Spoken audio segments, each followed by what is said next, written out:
Check 1, 2.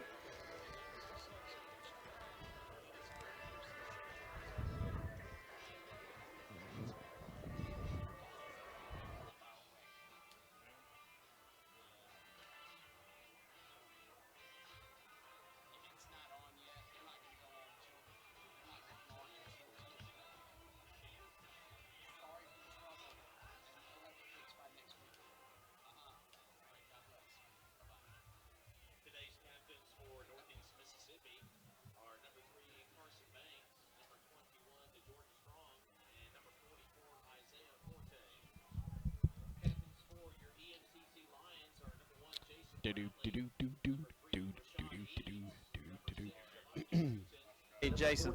Yes. I've, What? these headsets only working in one ear, left ear. I don't know, man. I don't have my my Beats, so I can make do. try to twist on it a little bit. It got crammed into the wrong box, so it may have gotten, something may have happened with the cord or something, got twisted up. Maybe there's a kink in it or something that.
So Michael Bogus is going to kick it off to EMCC from left to right. He tees it up at the 35-yard line. Back deep to receive. Zach Patterson far side.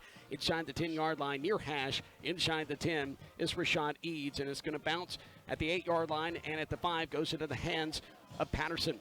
Goes middle of the field trying to avoid a tackle at the 10-yard line. Going to be slung down around the 12. So that's going to be a return of about 7 yards on the play. Making the tackle is going to be Damian Williams for Northeast. Great coverage that time on the kick with Williams getting down and not missing that open field tackle on Patterson as he tried to come back to the near side. He was looking for some open field, but he didn't find it, and a great stop there, great coverage by Northeast. Zias Perryman will be the starting tailback. He'll be flanked off the left shoulder. The starting quarterback, Connor Neville, as EMCC won the toss and elected to receive. We'll go with Trips top side of the field. Single receiver, near side. Snap from the 12. They'll leave it with Perryman. Go straight up the middle, and you hear the pads popping as he gets out across the 15 up to the 16-yard line. So he will gain 4 yards on the play, and that'll bring up a 2nd down and 6. Tobias Duckett will make the tackle for Northeast. Northeast, a team that struggled this year, 3-5 on the year, 2-3 in MAC JC North Division play. They have dropped 3 straight here in October. They've been winless here this month. Same formation as last, firing it out on the right side, caught at the 20-yard line and dragging a man to a 1st down as he gets up across the 22 up to the 23-yard line. That's Purvis Frazier making the reception as Parham is going to make the stop for Northeast. The Tigers wearing white jerseys, white pants, white helmet with the black stripe and black face mask. The EMCC, as we mentioned, in those black jerseys and white pants, throwback from the 2009 state championship game. Of course, the Lions wore black jerseys a time or two since, and also a time or two that season in 2009, but this combo with the white helmet, haven't seen it in a while. Perryman shifts from right to left of the quarterback, and he's going to go straight up the middle, and he's going to bounce up the far hash to the 39-yard line. He'll have enough for a 1st down, and that's going to be Tony Washington who's going to take him off his feet. That goes for 16 yards, and the Lions move the chains again. Washington, a decent size defensive back at 6 foot, 200 pounds from Horn Lake. 13:40 to go in the first quarter. We're just underway here in Scuba. Snap for the 39, their own 39. Going straight up the middle is Perryman, and he is going to be dropped for no gain on the play. He'll get back to the line of scrimmage, though, and it will bring up a 2nd down and 10. He's knocked off his feet by Jamarcus Smith, rather. Perryman was running left over the left guard spot, but the right side of the defensive line able to get over and make that stop from behind. Trips right, single receiver near side. Neville back to pass, clean pocket, fires it over the middle, and it is not complete as it goes over the outstretched arms of Austin Morphus at the 35-yard line. In on defense is the defensive back to Marion Parham, and that's going to bring up a 3rd and 10 now for EMCC. We'll check in here momentarily with the 3rd member of our broadcast crew, Glenn Beard, after we have a change of possession, which we hope is in just a few more minutes. Hopefully it'll be after a Lion touchdown. Lions have it at their own 39 on 3rd and 10. Ball near hash. Neville, clean pocket again. Now steps back, fires it deep down the field, looking for Eads down the sideline at the 25-yard line. It goes incomplete. And EMCC has a 4th down and 10 to Jordan Strong. Was in on defense with 12:59 to go here in the first quarter. On those deep throws from Neville, they're getting just a little bit too much air up under it. The ball's flying a little bit long today. He's got the wind behind him, and I'm not sure if that had an effect. But now the Lions will be in punt formation, ready to kick it away with 12:59 to go in the first quarter. Josh Smith is going to punt it away. 31 punts on the year, over 1,000 yards, averaging 36 yards per kick, and a fair catch called for at the 26-yard line, and he is hit, and the penalty flag's going to fly. And obviously, Tyler Rupert's going to miss the fair catch signal. He did fair catch with the signal and then take a couple of steps to field it on the run. And he is going to be popped around the 36-yard line, or 26, I beg your pardon, but the flag stands at the 34. Yeah, the 29. Lions, I'm not sure that they saw that fair catch sign because 2 of our coverage guys were right there and just went all up into the receiver of the football. We'll get the call.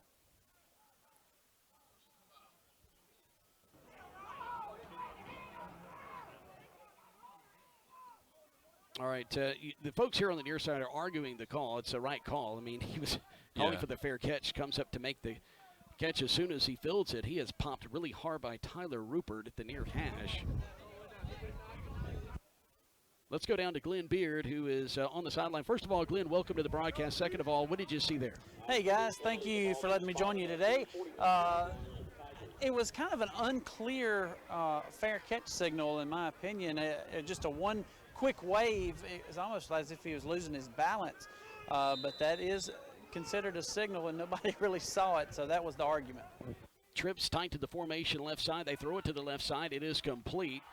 And the ball's on the ground. I think EMCC is going to fall on it. They do at the 46-yard line. The Lions will get the ball right back. They'll have it first down and 10 to go in Tiger territory. Oh, my goodness gracious. The starting quarterback, we'll get to it in just a second. C.J. Terrell is the one going to field that fumble. Kel Williams also in on the play as well. Reed Collins threw it out on the right side. Kevon Jackson with the reception after 2 yards gained. He's going to fumble the football forward, and EMCC has it first down, 10 to go on the right hash in enemy territory. 12:43 to go here in the first quarter. There is no score. Lions trying to change that here. It's their second offensive possession. Twins either side of the formation. Neville surveys that 3-man front. Takes a high snap, pulls it down. He's going to give it to Perryman. He's going to dance up the middle. He's going to be stopped before he can get to the 45-yard line, so he's going to gain a half yard on the play. Jack Mangle will make the stop from his defensive position there with the Tigers. So that'll bring up a second and officially 9, but it's a long 9. The defensive linemen are doing a great job recognizing the offensive blocking scheme on that play. A couple times they've been able to stop Perryman in the backfield, but he was able to fall forward for a gain of about 1. Neville's going to look back to the near sideline. Play clock is down to 15. He'll take the snap from the 45 of the Tigers, throws it near hash, caught by Purvis Frazier at the 39-yard line, trying to spin out of a tackle, and he can't. He's going to be brought down at about the 38. Does drag him for an extra yard, so it's going to bring up a third down and short. And Shell Dixon is going to make the stop. That's his last name, Shell-Dixon. So it's third down and 2 after the gain of close to 8 yards. Twin receivers either side of the formation. Perryman's going to be off the left shoulder of Neville. Neville taking his time. There's 19 to snap it. And Coach Boykin's going to whistle, and Neville's going to look to the near sideline. He's going to check the plays. He goes up to the line of scrimmage, relays that information. Perryman shifts from right to left, then back to right, and he'll take the handoff. He comes around the near side. He's going to be tackled around the neck at the 40-yard line. The crowd wants a penalty flag. They're not going to get it. Tywus Duckett will come up to make the stop, and it's going to bring up now a 4th down and 3 after the loss of a yard back at the 39-yard line. Looked like his hand brushed across the face mask. I don't think he grasped it, though, but it's 4th down, and EMCC's going for it. Lions will go trips right of the formation, single receiver near side. 4th down and 3 from the 39 of Northeast. Neville looks back to the near sideline. Looks to the right side of the formation.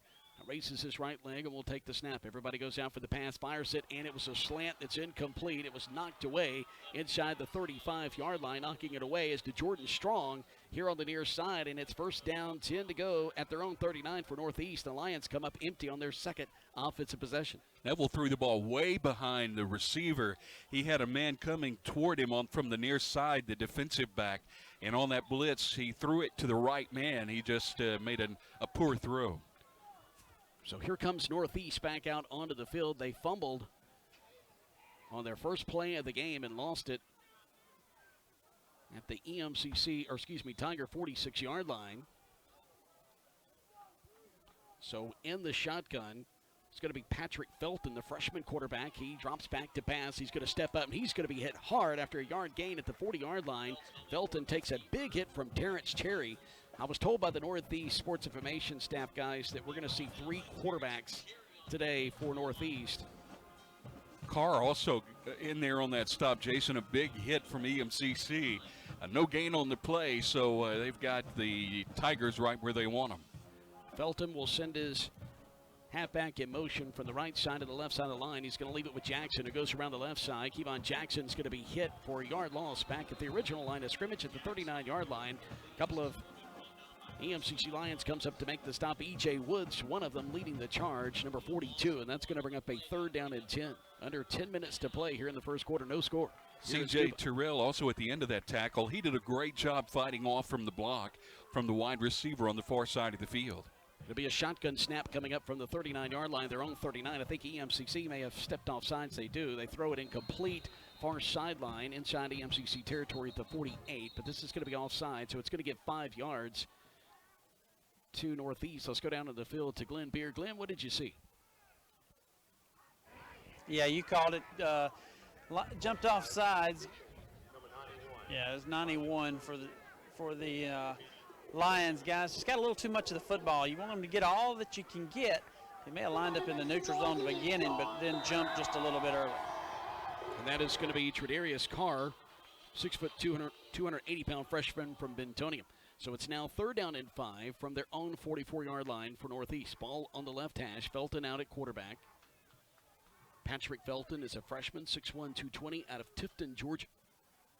Played at Tift County High School.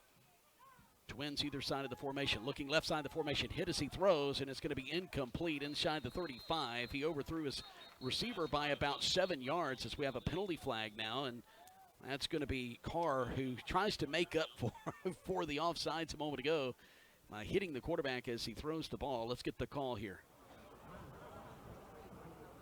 Ineligible downfield. Number 88, he was covered in the lineup. So it's 5-yard penalty. an ineligible receiver downfield. That's Nathan Barham, a freshman tight end from Ridgeland, 6'4", 200-pounder from St. Andrews. So it's 4th down as that penalty is obviously going to be declined. 9:36 to go in the first quarter. There is no score. And the Lions will bring their punt return team out. So Patrick Patterson will trot out onto the field. Coming out to punt this football away is Michael Bogus. 51 punts on the year for 2,046 yards, averaging 40 yards a kick. Ball will be placed on the left hash at the 44. Bogus will have his heels on the 30, takes the snap. Here's the kick, and it's a booming, spiraling punt that's going to back up Patterson as he comes up from the 15 and receives it at the 17. He is hit hard, and they're going to start the drive there at the 16-yard line. They're going to say officially goes down to the 16. 9:26 to go here in the first quarter. EMCC now with their 3rd possession. That's English who's going to make the stop for Northeast. Great coverage on Patterson, who I think may be the most explosive player on the field, especially on kick returns. He hasn't had an opportunity to catch one on the run, but if he does, he's got a lot of ability and is really dangerous. Twins either side of the formation for EMCC. Ball placed on the 15-yard line, or 16, I beg your pardon, on the right hash, moving from right to left. Neville in the shotgun will take the snap, going to leave it with Moore, who's out there at tailback on this drive, and he is going to go up the middle for about 2 yards and a cloud of dust there, so he's going to get up to the 18-yard line. That'll bring up now a 2nd down and 8. Moore, the sophomore, coming out at tailback on this drive. Zias Perryman started the game at tailback. Brooks is going to make the stop for Northeast. 9:03 and counting in the first quarter. Northeast shows some pressure. Linebackers creeping up to the line of scrimmage. They back off in pass coverage. They fire it out to Austin Morphus, caught at around the 21-yard line. He's going to step out of bounds at the 22 across the way. So that's going to be a gain of about 4 yards on the play as Shell Dixon will force him out of bounds, and that'll bring up now a 3rd down and 4. Great safe pass that time from Neville, hitting the receiver, bringing up 3rd down and manageable here for the Lions with 8:40 to go in the first quarter. Neville looking for near sideline, looks back to the line of scrimmage, positions himself to receive the snap, throws it near hash, caught out across the 25 by Austin Morphus, who's going to get out across the 30 up to the 31, and he'll move the chains. He's tackled by Demarion Parham there. With 8:26 to go in the first quarter, no score. EMCC wanted to get into some rhythm here as they're ready to snap it as soon as the chains are set. The whistle's been blown. Play clock is running. 8:21 to go here in the opening quarter. Now the clock is ticking. No score. EMCC with their 3rd offensive possession. Snap caught to the left, and going up the middle is Neville. Neville with a nice run out across the 35 on the far hash. Gets up to the 36 to the 37-yard line, where he is going to be met hard there and stood up. And that will bring up now a 2nd down and 4 after the gain of 6. Jack Mengel will make the stop. The high snap necessitated that run. It was a situation where it would have been a bad handoff, so the quarterback did the smart thing, just kept the ball right up the middle, picked up nice yardage, brings up 2nd down and 4. Clean snaps are so important to the play being successful, and that's goes without saying. Throwing it near side to Purvis Frazier at the sticks at the near hash, and it's caught at about the 41-yard line. Tried to escape, though, a tackler, and is pulled back to the 40-yard line. Damian Williams will make the tackle, so it's going to bring up a 3rd and 1 after he had already caught the ball at the 41 for a 1st down. Twin receivers either side. 3rd and 1 for EMCC. Neville in the shotgun with a 4-man front. Shifts Moore from right to left of him. Now we'll hand it off to Moore on the snap, and Moore's going to be hit and dropped in the backfield for a loss of about 3 yards. Math's officially 2. They're going to say he's closer to the 38-yard line, and that's Darius Shipp who's going to come up to make the huge third down tackle, and that's going to bring up now a 4th down and 4 situation, 4th and 3, I beg your pardon. So 4th and 3 with 6:54 in counting to go in the first quarter, and after the third offensive possession, the Lions are going to have to kick it away. The stats show Northeast gives up 148 yards on the ground, Jason, and so far, except for one good run by Perryman, they've been able to get up there and stop the Lions. So Josh Smith will stand near hash inside the 25, receives it at the gut. Now we'll kick it, and it's a high booming spiral kick. And coming at the numbers and calling for a fair catch is the punt returner, and that's number 25. That's Gentavious Garnett, a freshman defensive back. So Northeast will start at their own 28-yard line near hash. Let's go down to Glenn Beard. Glenn, what is the situation going on with EMCC right now? Why they're not being able to get into rhythm? Well, Jason, Northeast is doing a couple things up front that's kind of confusing the linemen, and they've got some calls right at the last second.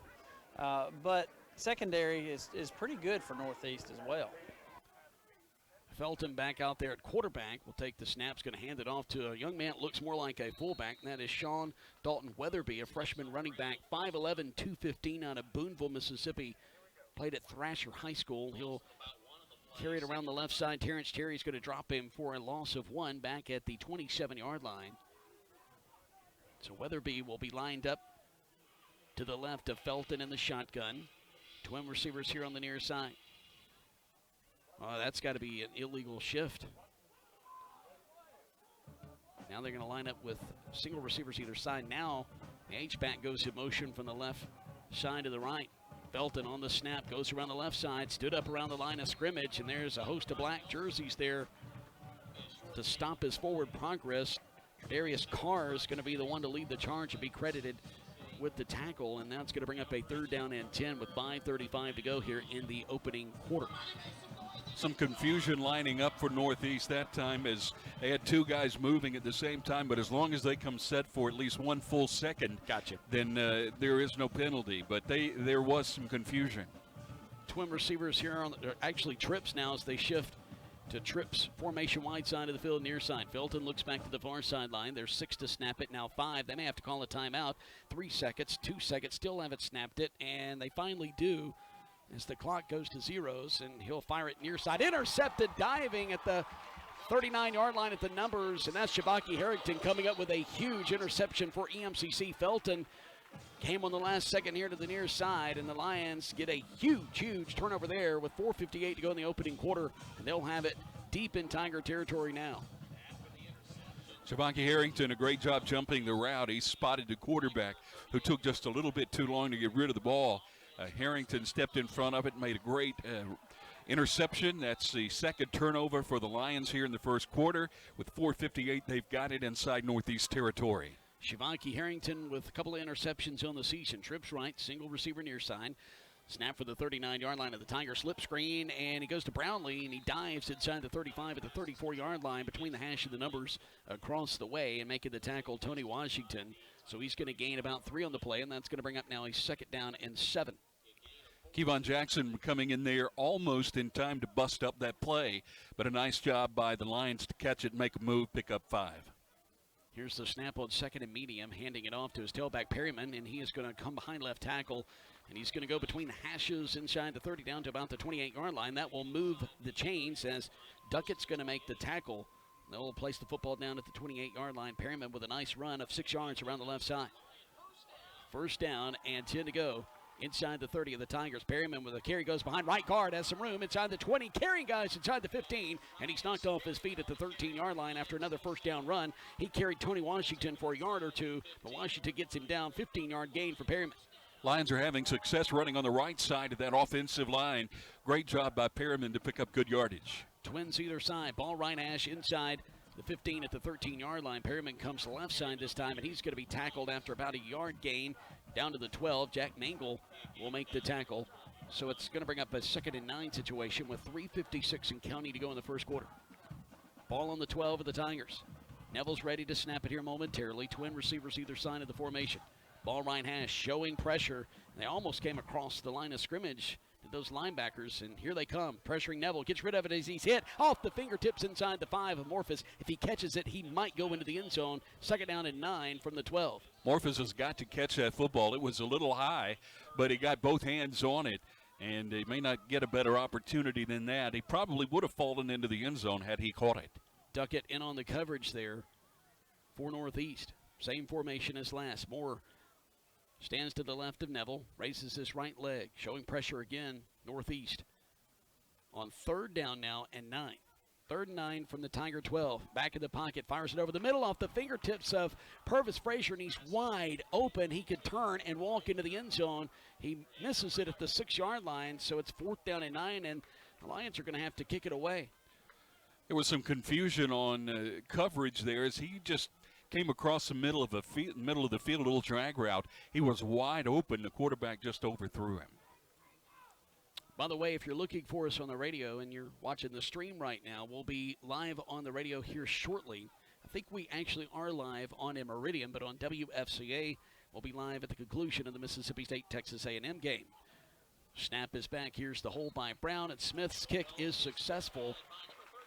And it's 3-0 EMCC. They kicked it from the 12-yard line. So that's a 29-yard field goal by Josh Smith. And the Lions are up 3-0. So the drive stalled down at the 12. They were able to get points out of it with 3:30 to go in the opening quarter. The EMCC leads it over Northeast 3-0 in homecoming. Back in 30 seconds. This is the EMCC Football Network.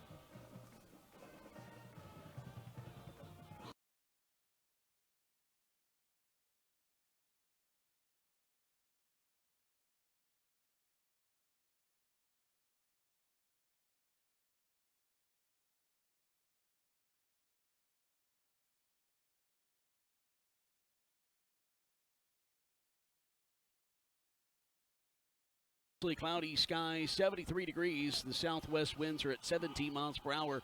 Most of that rain that came through over the last 24 to 36 hours has now moved out, and it's a perfect day for football. 7 plays, 26 yards on that drive for EMCC after the interception by Shabonki Harrington at the Tiger 39-yard line. The Josh Smith 29-yard field goal makes it 3-0 here in Scuba. Coming up on the football and kicking it, Smith. It's high end over end, and it's going to go into the end zone, and it's going to hit at the top of the E in the north end zone and roll out of the back of the end zone. Glenn Beard's on the sidelines. Glenn, I mentioned that rain, and of course with this turf, it really doesn't matter how much rain you take, but there was a lot of rain that has come in the last 36 hours. That's right, Jason. The field conditions are absolutely perfect. Because rain does not bother when you've got this turf. However, one factor of the weather today is the wind. The wind is blowing, as you said, 17 miles an hour. We've got it going from left to right if you're standing on the field. So that could be a little bit of a factor. It is affecting some of the passing game, as we've seen already. Freshman quarterback Jamarcus Smith is going to be the quarterback. He'll take the snap, rolls near side, fires it to a tight end who catches it near side. He's going to be dropped for a loss. It's on the 25 at the 24. So that will be a yard loss, and it's going to bring up a 2nd down and 11. Making the reception was the freshman tight end receiver Alex Hinton. E.J. Woods will knock him off his feet. 2nd down and 11 as mentioned. Ball placed near hash at their own 24. Nice play call, but great defensive coverage that time by EMCC. A lot of speed from this Lion defensive front and linebacking crew, Jason, and they've used it so far tonight. Kevon Jackson is going to be placed off the left shoulder in the backfield of Smith. Smith will take the snap. He'll hand it off to Jackson, go straight up the middle, and he's going to be hit hard at the line of scrimmage. And then he's going to fall forward across the 25 up to about the 25.5-yard line. Deshaun Page will make a huge hit. So it's going to bring up a 3rd down and 9.5. Page went high. E.J. Woods came in there low, Jason, and that linebacking core, I would love to be playing out there, watching these guys from the defensive backfield, knowing that they're going to be back there putting pressure on the quarterback or making hits in the backfield, and we've got a time or at least a whistle out on the field. It's a sideline warning, I believe, on EMCC with 2:21 to go in the first quarter. 3-0, Lions lead the Tigers. We really are having a hard time hearing the White Hat tonight, or this afternoon, I should say. I think it's sideline on Northeast. On Northeast, okay. I knew it was sideline warning, but they were motioning sideline warning, and of course this way on the far side. That's when I thought it was going to be on EMCC, so I beg your pardon. After a gain of 1.5 yards by Jackson on a straight up the gut run, it's now 3rd down and 9 to go for the Tigers. Counting clock, 2 minutes to go here in the first quarter. 3-0. Tigers with the lead, and we have a timeout. And I think Northeast calls it. Yes, they do. So we'll take it with them. Back in 30 seconds to Scuba. It's homecoming 2019.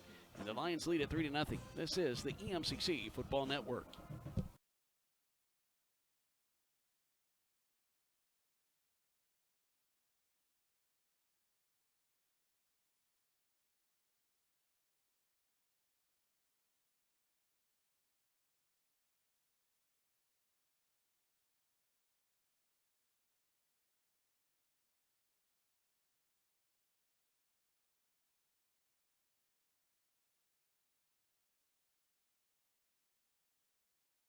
The Bulldogs of Mississippi State trailing Texas A&M 49-24. Minute 23 to go in the fourth quarter.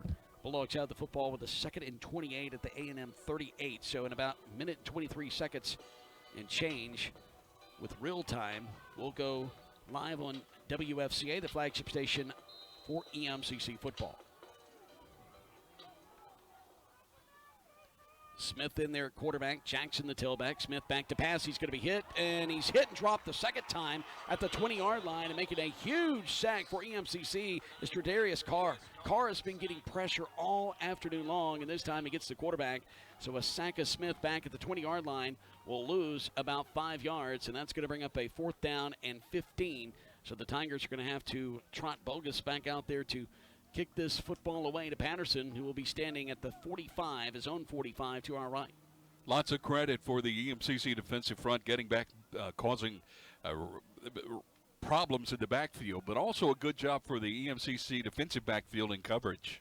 Patterson will stand near hash with his toes on the 45. The snap is back. The kick just got away, and it's high end over end. Looks like it hit the wind, and catching the football in traffic at the 47-yard line on a fair catch is Patterson at the middle of the field, or in the middle of the field, rather. And so EMCC will have the ball placed there at their own 48. Very substantial wind that's blowing toward the east-northeast. And when that ball on the punt gets up there, that wind just stops it. It's at the back of the Lions, and they're using it here in the first quarter. Another minute 10 to use that wind. Another great starting spot for EMCC at their own 48. Twins either side. Here's the snap. Moore is going to get a key block on the blind side of Nevels. He throws it on the right side, caught by Brownlee. Inside Tiger territory down to the 46-yard line. Knocking him off his feet is going to be Williams. Damon Williams for the Northeast Tigers. That'll be a gain of 6 in the play. 2nd down and 4. 1:03 to go here in the opening quarter. 3-0. EMCC with the lead. Same formation as last, except for Moore now flanked to the right side of Neville. Neville with the snap. Moore untouched up the middle. It's off to the races for him. 10-5. Touchdown. Keon Moore from 46 yards out. Moore puts the first touchdown on the board for the Lions. It's 9-0 pending the PAT.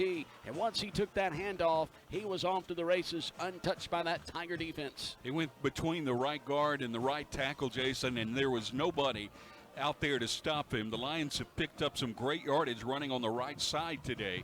And none better than that one from Keon Moore. Smith will attempt the PAT. Snapping it will be Brett Burton out of Ocean Springs. Cameron Brown from Leake Academy will hold it. Snap is good, hold is good, kick is good.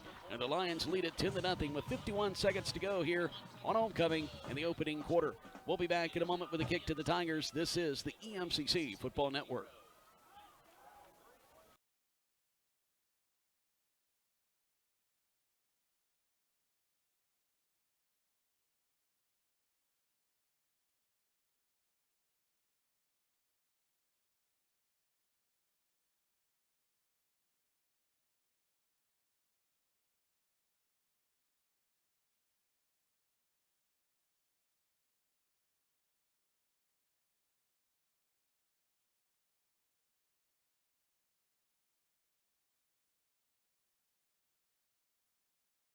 Yards, 19 seconds off the clock, capped by a 46-yard touchdown run by the sophomore Keon Moore.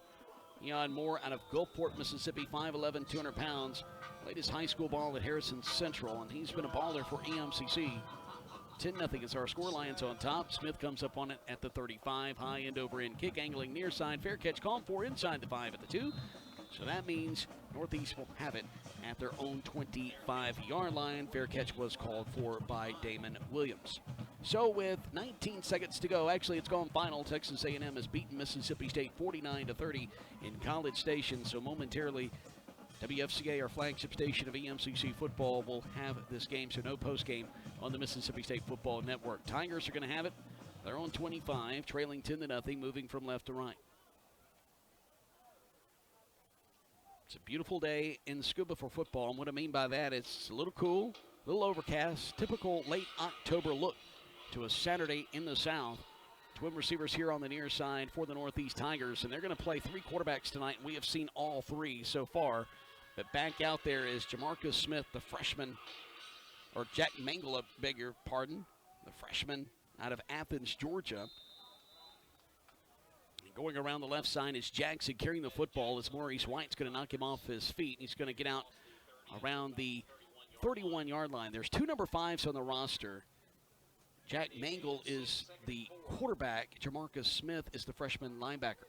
The last snap of the third quarter, or the first quarter.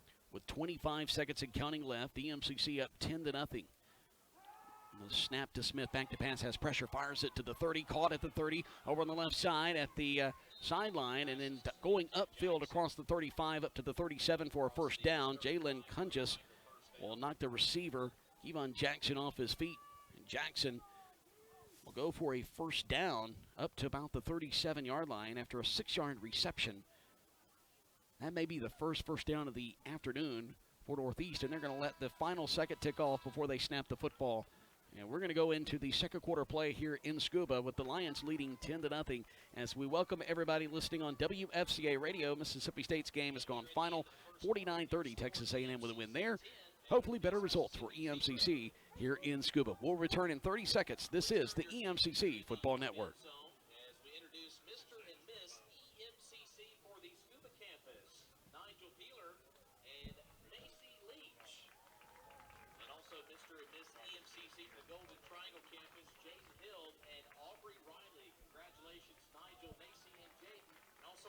Give a big round of applause.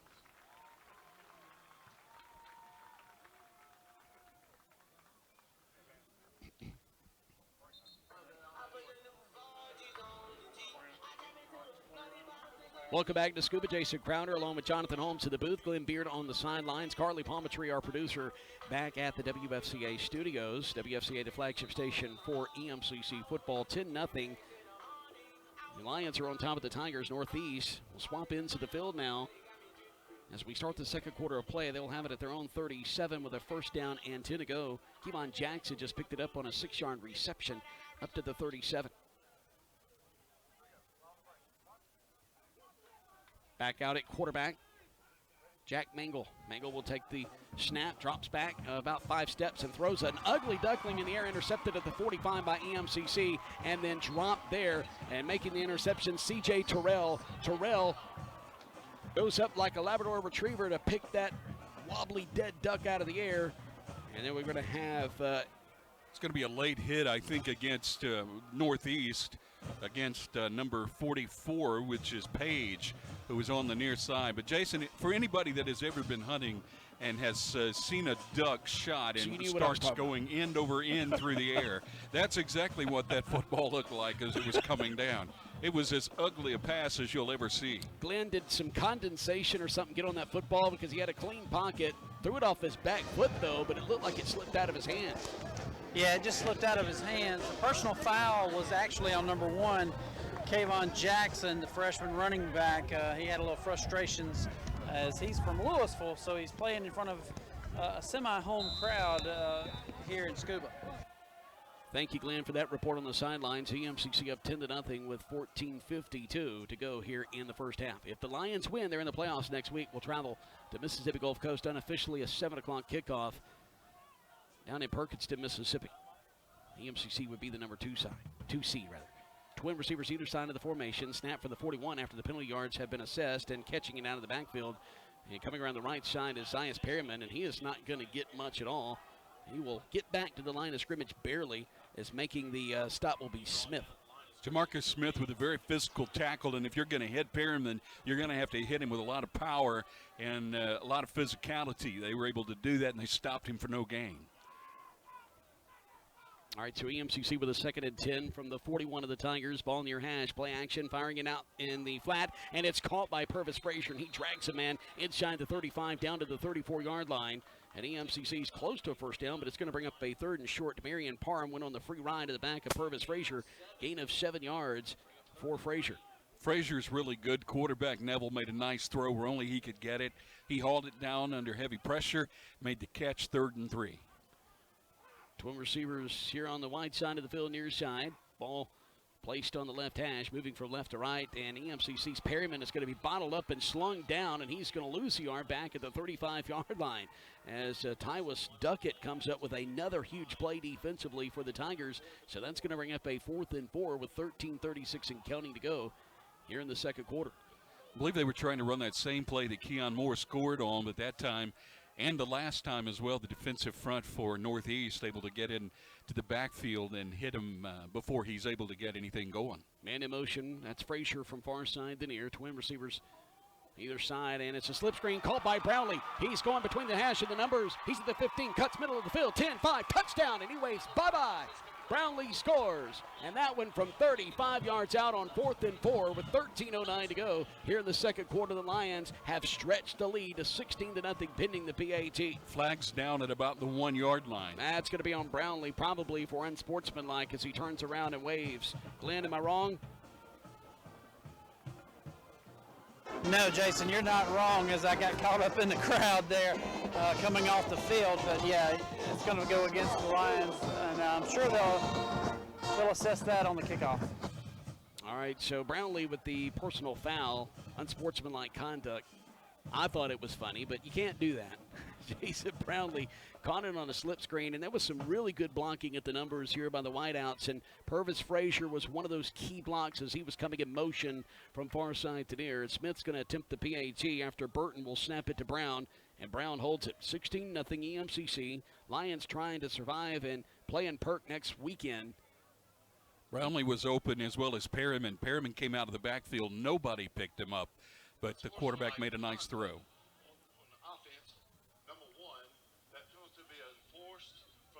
Kickoff. All right, now we can hear him a little bit better now, the white hat. So the penalty will be enforced on the kickoff in case you missed it. Jason Brownlee through the air. He's been the top receiver for the Lions. That's his 12th touchdown reception this year. The West Point product has had a great 2019 for EMCC. Snap is back. Hold is good by Brown. And the kick by Smith is through the uprights.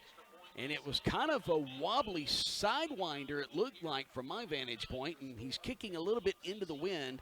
And EMCC, though, up 17-0. Doesn't have to be pretty. It's just got to go through the uprights. 13:09 to go before halftime. You're listening to Lions football on the EMCC Football Network.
EMCC 46-yard line, but he just dropped it wide open. The defensive line on the near side ran a twist. 47 Conguis got up there, got his hands in the eyes of the quarterback, and forced that incomplete pass. So a great job by EMCC again. The front four putting pressure on the quarterback in the backfield. So Michael Vargas will come out to punt this one away as he stands inside the 30-yard line. Patterson will have his heels on his own 20 far hash, kicking it from right to left. It's a high, booming spiral. That looked beautiful as it bounces at the sideline at the 16-yard line and will roll out of bounds at the 11. That was a beautiful, beautiful punt by Vargas, who averages 40 yards per kick this year. So the Lions will have it first down, 10 to go from their own 11, moving from left to right, up 17-0. And EMCC has scored on some short drives. There was a 46-yard touchdown scamper by the sophomore Keon Moore. That was the first touchdown for EMCC after they led it 3-0. So after the PAT, it was 10-0. And then Brownlee, 35-yard touchdown reception. So the Lions have scored on the Tigers on the ground and through the air. Moore will be the tailback, flexed off to the right of Connor Neville. Trips right of the formation. That's near side. Single receiver to the left. Neville will snap it from his own 11. After two stomps with his right leg, throws it to Patterson out of the backfield here on the near side, or to the near side receiver, I beg your pardon, and he gets out across the 15-yard line. He's going to be pushed out of bounds in the neighborhood of the 19, pushed out of bounds by Parham. That's Demarion Parham. So gain of 8 yards, and that'll bring up a second down and 2. So Patterson, they just threw it laterally here to the near side.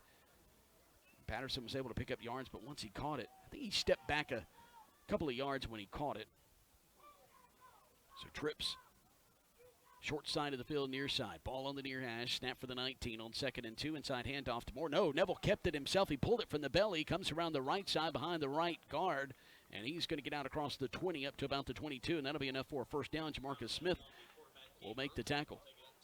So that'll move the chains for EMCC. That'll be a gain of 4 yards. He needed 2, so he got 2 extra. Same formation as last with trips near side. Single receiver to the right. Ball's placed down closer to the 23-yard line. Neville surveys that 4-man front, showing pressure around the left end as EMCC high snap pulled down, and it is Moore who gets the inside handoff, and he's going to be wrestled to the turf around the 25 after a gain of 2 on the play, and Isaiah Hunt will make the stop, so that's going to bring up a second down and 8. Instead of going for the left gaps, Jason, the defensive line went to the right gap that time and ran right into the running back at the line of scrimmage. He was able to fall forward for a couple, but it brings up second down and 8. Ball placed near hash at the 25. Neville with a high snap, this time pulled down again, and Brownlee is going to get the football at the 30-yard line as he throws it near side to his most trusted receiver. Brownlee's going to get the first down as he gets up to the 35-yard line, and that's to Jordan Strong. Jason Brownlee with the reception, 10 yards. And that's good for a first down as they'll go twin receivers either side of the formation. Counting clock at 10 minutes now to go in the second quarter. Lions up 17-0 and driving, moving from left to right. Clean pocket all day to throw. Neville throws it near sideline looking for Brownlee. He reaches up and he was about to make a spectacular grab, but Reed Collins is going to knock it away. Or Shell Dixon, I beg your pardon. That's 16, not 15. I was like, Reed Collins started at quarterback.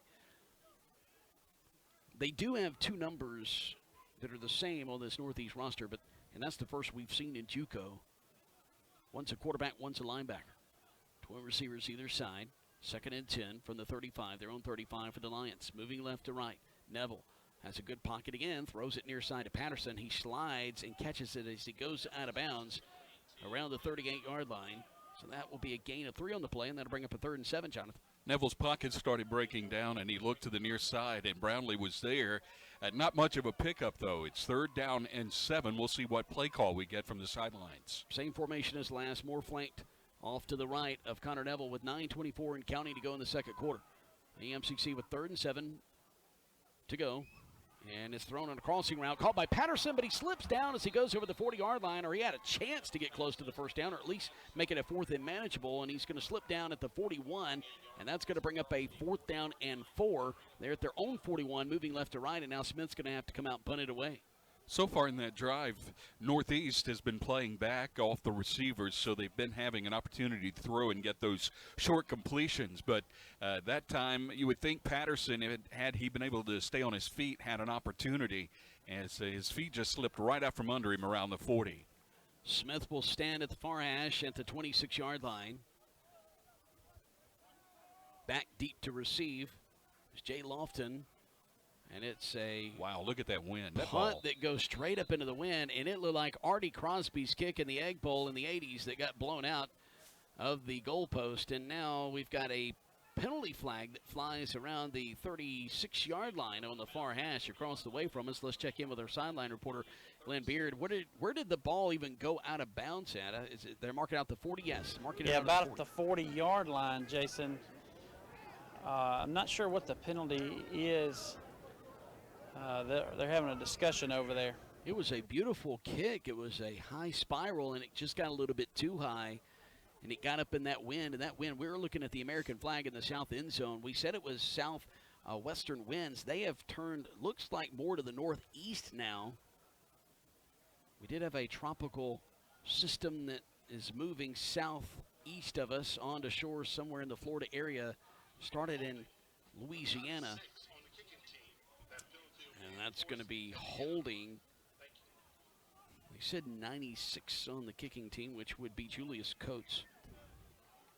So Coates guilty of the hold, and the penalty will be enforced after the ball goes out of bounds at the 40. So they'll place the football at midfield on the right hash. So that's where Northeast will have it. That's their best starting field position of the day. Starting to see the sun a little bit come through the clouds, but it's mostly cloudy skies still here in Scuba on the beautiful campus of EMCC for homecoming 2019. 8:30 to go here in the second quarter. Tigers trail 17-0. Back to pass, backside pressure. He's hit as he throws, and it's up for grabs. Tipped up in the air at the 15-yard line, but the Lions couldn't come down with it. Making the Terrence Cherry with the quarterback pressure. Shavaki Harrington is going to knock it out of the air, so that's going to be a second down and 10 now coming up for Northeast. Ruggs was there when Harrington hit the ball. He tipped it up into the air. Ruggs almost was able to run under it for the interception. A great job with the safety coming over for that double coverage at the end of the play. And Reed Collins is back in at quarterback, but we are going to have a false start, I believe, as Collins threw his head back as the penalty flag started flying. I was looking through my binoculars to see if they had changed quarterbacks. I saw a 5, and I thought, let me make sure that's not Collins, and so it's a false start. And as I looked through my binoculars to see the number 15 on the side of the helmet, they've got NE for Northeast on one side, the right side of the helmet, and the numbers on the left, like Alabama. And he threw his head back in frustration as I saw penalty flags once I put the binoculars down. So it's second down and 15. Spotted the football, their own 45. Well, you had it in EMCC territory at midfield. So it's second down and 10. They leave it with Jackson on the ground, tries to get away from Coates. It leaps over a man at the 48, and he goes out of bounds near the 50-yard line. Oh, goodness. What a run, just trying to get those 5 yards back. Deshaun Page is going to push him out of bounds. Yeah, he's back near the original line of scrimmage, Jason, but he went right over the head of Page. You see that a lot in college ball, but that's something that's probably going to need to be talked about and ruled illegal in the future before somebody gets really hurt. Yeah, you can't do it in high school football in the state of Mississippi. Trips wide side of the field, near side. There's backside pressure. They're going to ride him down at the 46-yard line. And coming up with a big stop is Terrence Cherry. Big Terrence Cherry's been harassing quarterbacks all afternoon long. And I say quarterbacks because there's been 3 different quarterbacks play for Northeast today. Clock rolling, 7:40 to go here in the second quarter. Lions about to get the ball back because it's 4th down and 13 from their own 47-yard line. Cherry had the leverage on Latorian Fuller-Jones, the left tackle. He got around behind him, and there was no stopping him, so he got to the quarterback for the sack. Michael Bogus will take a high snap and step to his right, puts his foot into it. It's a high wobbly kick that's going to angle to the far side and go out of bounds in the neighborhood of the 15-yard line. Let's pause 10 seconds for station identification. This is the EMCC Football Network.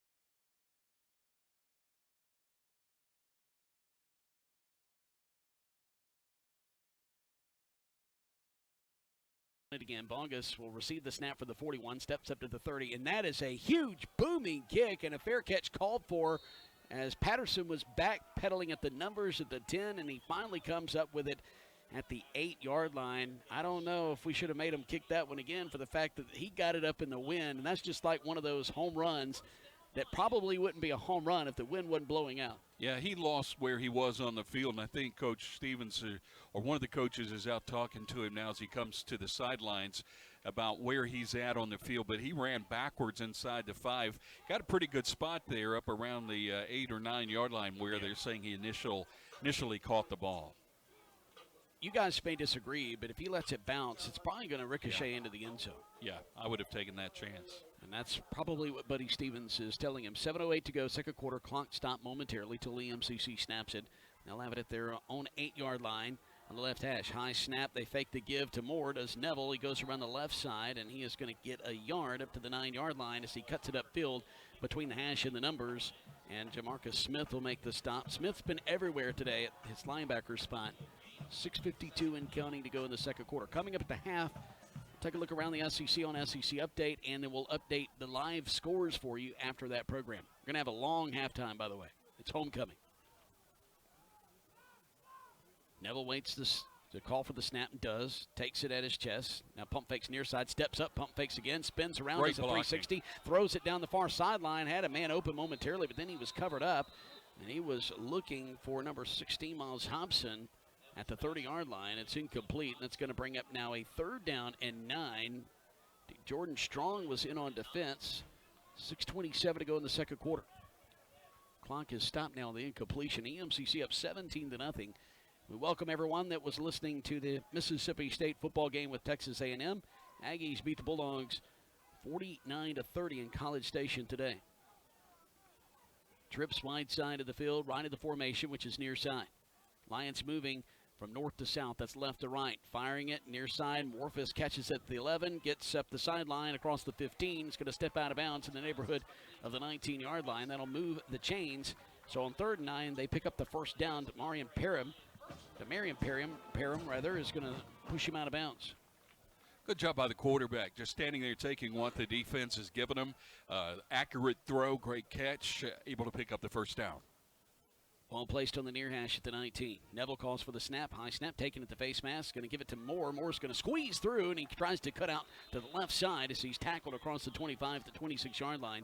Jamarcus Smith will ride him down, and that'll bring up now a 2nd down and short. That's a nice gain of 6 yards. 2nd and 4 with 5:46 and counting to go in the first half. Moore very patient as he approached the line of scrimmage, looked for the opening and took it. Moore takes the handoff again, bust straight up the middle, and he's going to get it out of a couple of arm tackles, and they finally ride him down from behind across the 35 up to the 37-yard line between the hashes. Tony Washington will make the tackle, and that'll be enough for a first down. With 5:32 to go, they'll stop the clock momentarily to move the chains. Now they're going to stop it for a bit as there's a timeout called by EMCC. And with that time, they indicated EMCC, but then said Northeast. So whoever called the timeout doesn't matter. We're going to take it with them. We'll be back to Scuba to Sullivan Wyndham Field in just a moment. This is the EMCC Football Network.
Ship is going to sack Connor Neville on a 1st down and 10 with 5:14 to go in the second quarter. We apologize. We missed that play, but it was a sack, so a negative play for EMCC. Sure you don't mind missing that one. So it's going to bring up a 2nd and 15 at the 33 of the Lions. Ball left hash. A screen pass caught by Perryman, and he was in traffic at the numbers across the way, and he's not going to gain a yard. He'll be back at the line of scrimmage at the 33-yard line for a 3rd down and 15 with under 5 to play and a counting clock in the second quarter. Jamarcus Smith again.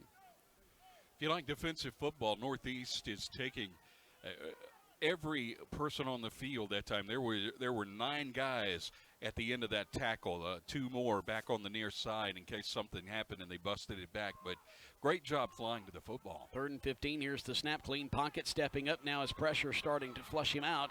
And throwing on the run near side, having intercepted at the 41 of Northeast. Sliding in to make the, well, they're going to say incomplete. I thought he caught it from my vantage point, but Duckett is going to be negated the interception to his stats. Let's go to Glenn Beard on the sidelines. He had a better view. Yeah, Jason, he trapped it. He got his hands under it, but the ball did hit the ground. It was a quick, you could hear the thud of the ground and then up into his pads. Gotcha. Thank you, Glenn. That's why we have eyes on the sideline. And ears. Yeah. Punting it away from his own 33, Josh Smith. He'll snap it as he stands inside the 20, comes up on it at the 22. It's a high wobbly kick. Kicked into the wind. It's going to hit at the 39 between the sideline and the numbers across the way. It's going to bounce out of bounds.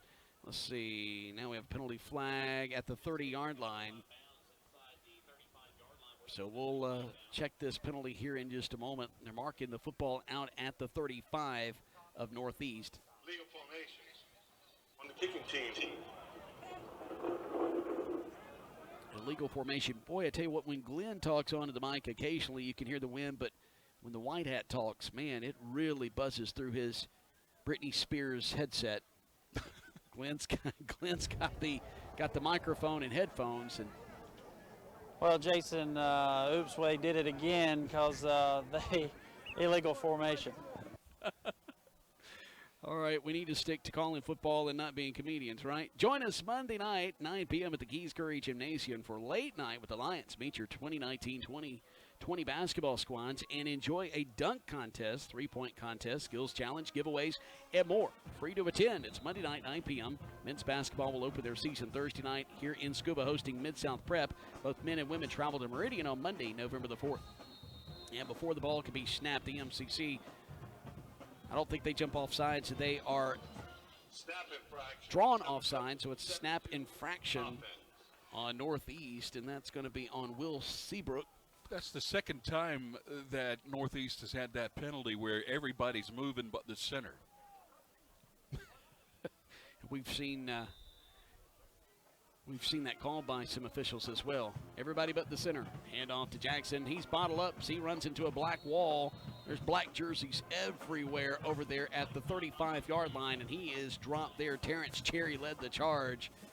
But, man, I don't know where the blockers were. I guess they were behind all those EMCC black jerseys because he just ran into a wall of about 4 of them, and he's going to lose yardage. EMCC's rushing more than Northeast can pick up right now, so every play there's going to be a line in the backfield. So if you're Northeast, you got to figure out a play that's going to get the ball out of the quarterback's hands fast, get the ball to the outside. Snap from the 35, firing it at the 40. It's caught at the original line of scrimmage and taking a couple of steps forward up to the 44-yard line and then pushed out of bounds. It's going to bring up a 4th down.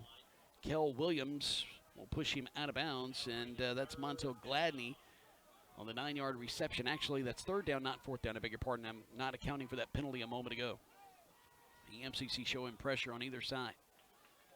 In this shotgun, Mangle takes the snap, play action to Jackson, then throws it wide of his intended receiver. That's Carson Banks, the sophomore from Brandon, played at Northwest Rankin. So now it is 4th down, and it's 4th and 6 from their own 44-yard line. So they're going to have to kick it away. And Bogus has had some action tonight kicking the football. And once again, he's going to be kicking away from the wind.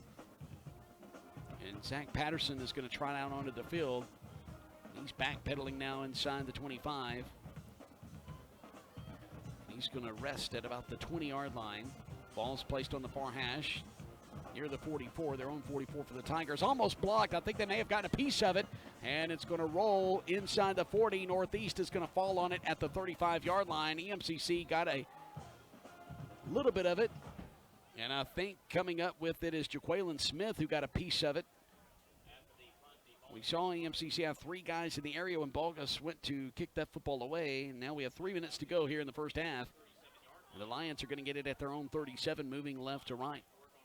The Lions have been good at blocking kicks all year long, or at least putting pressure on the punter. And the kicker, they've been back there all season long in the backfield. So good job. And Coach Stevens talking to those 2 guys and congratulating them as they come off the sidelines. Trips kind of bunched up around the near hash, single receiver far side.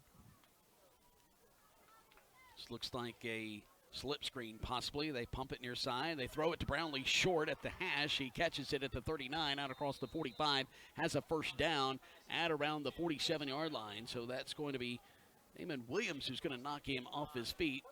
Jason Brownlee with another first down reception, and he gets yards after catch. That is good for 10 yards. Spotted the football now, the 47, moving left to right near hash. Neville with twins either side of the formation, takes the snap, surveys the field, pump fakes, fires it over the middle, has a man, is caught. Frazier, he's going to spin as he's tackled down to the 46-yard line. And Jamarcus Smith's going to hold on to his legs and make the tackle as the clock now counting at 2:25, 2:24 here in the second quarter. The EMCC up 17-0. Lions had a favorable route with Brownlee going deep on that last snap. Throws it over the middle. Frazier catches it on the run at the 31, and he goes inside the 30, and he's down around the 29-yard line. That'll move the chains. Morris House is going to knock him off his feet. First down EMCC inside the 30 of the Tigers. 2:08 and counting to go, second quarter. Frazier's so good at catching the ball in traffic. Had a big reception there across the middle. Play action, firing it over on the far side. Caught 25-yard line, cuts down the numbers down to the 23. And making the reception for EMCC is going to be Hobson. Miles Hobson will make the reception. Parham will knock him off his feet. EMCC wanting to go fast. They're in their 2-minute drill as we're under 2 minutes, but they're in really good shape down to the 23 of the Tigers as far as field position. Wide side of the field, there's twins left. Firing it over on the left side. It's caught at the 21-yard line and then pushed out of bounds. That's Purvis Frazier. And then pushing him out of bounds is to Jordan Strong. So gain of 3 on the play, and that's going to bring up a third down and short, 3rd and 2 with 1:30 to go here in the second quarter. Spot of the football officially the 20, so the Lions in the red zone of the Tigers. 4-man front for Northeast. They're going to press on the outside receivers with man coverage. Neville surveys that defense. Neville waiting to take the snap, does. Here comes pressure, and he gets rid of it quickly and has to get rid of it too quickly, and it's thrown at the waist of Neville, but in a hurried throw. Neville got his fingertips on it, couldn't come up with it. Jamarcus Smith, I think, maybe tipped it. And so it's going to bring up now a 4th and 2 for EMCC. Are they going to kick it or are they going to go for it? 1:11 to go here in the second quarter of play. Lions up 17-0. Timeout called by EMCC they want to talk about. Nope, Northeast calls the timeout. Back in 30, you're listening to the EMCC Football Network.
Out of Northwest Rankin High, snap, pulls it down. It's a design quarterback run, goes around the right side. He's going to have enough for the first down. There was no doubt once he went around that right side, he was going to bust through, and he gets down to the 11-yard line. So with 1:06 to go, they'll stop the clock momentarily to move the chains and that's Kendarius Shell-Dixon who'll make the tackle. And we have an injured Lion.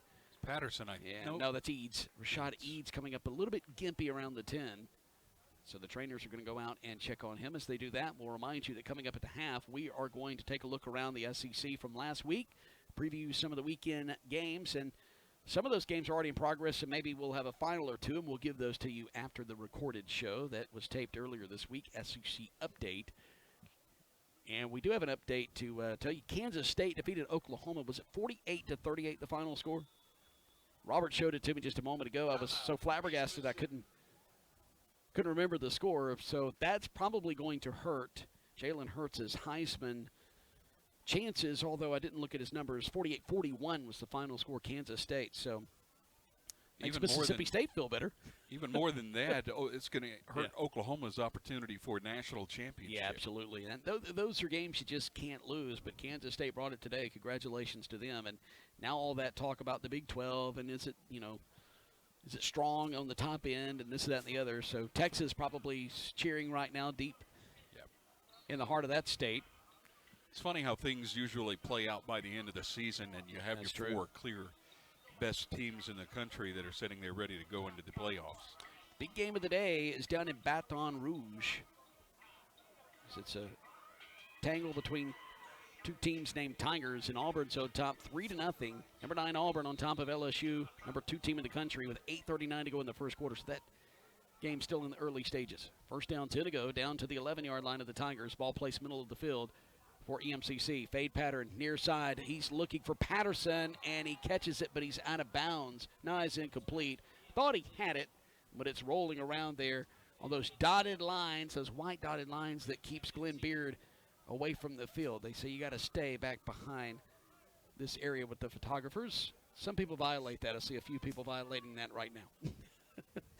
So it's second down and 10 to go from the 11-yard line with 59 seconds to go. They're down to the Tiger 11, EMCC. Second down and 10, under a minute to play. Just a tick under 1 minute to go here in the first half. Lions up 17-0. Neville with the snap, pump fakes, fires it over the middle, and he had a man wide open at the 3 and just threw it a little bit high of Patterson out in front of him, and Patterson couldn't come up with it. Third down and 10 now. He needs to just take his time and slow down. He's rushing that throw. Yeah, Jonathan, you're exactly right. As open as the wide receiver is and as close he is, guys, that's only a 5-yard pass. You don't need to throw it 99 miles an hour right there. So Neville and his offense now with a 3rd and 10 situation at the Tiger 11. Ball placed middle of the field. Knocking on the door of the south end zone. Here's the 3rd down and 10 snap. They fire it on a slant. It's incomplete. He was looking for Jason Brownlee. Penalty flags come late. We're seeing that a lot this year with officials throwing the flags late. I don't know if he couldn't get it out of his back pocket, but it's going to be on Damon Williams, and he was all over the back of Brownlee on that slant pattern. So it's Pass interference on the defense. Number 24. Got the distance to goal. First down. all right. So it is a first down and goal to go as they move it half the distance to the goal. Spot of the football was the 11, so I'm assuming they're going to put it at around the 6-yard line. Haven't placed the football down yet. The officials are still discussing something, and they're about to do so now. Actually, it's going to go, well, from the 11, half the distance to the goal, down to the 2. Oh, because it was in the end zone. I beg your pardon.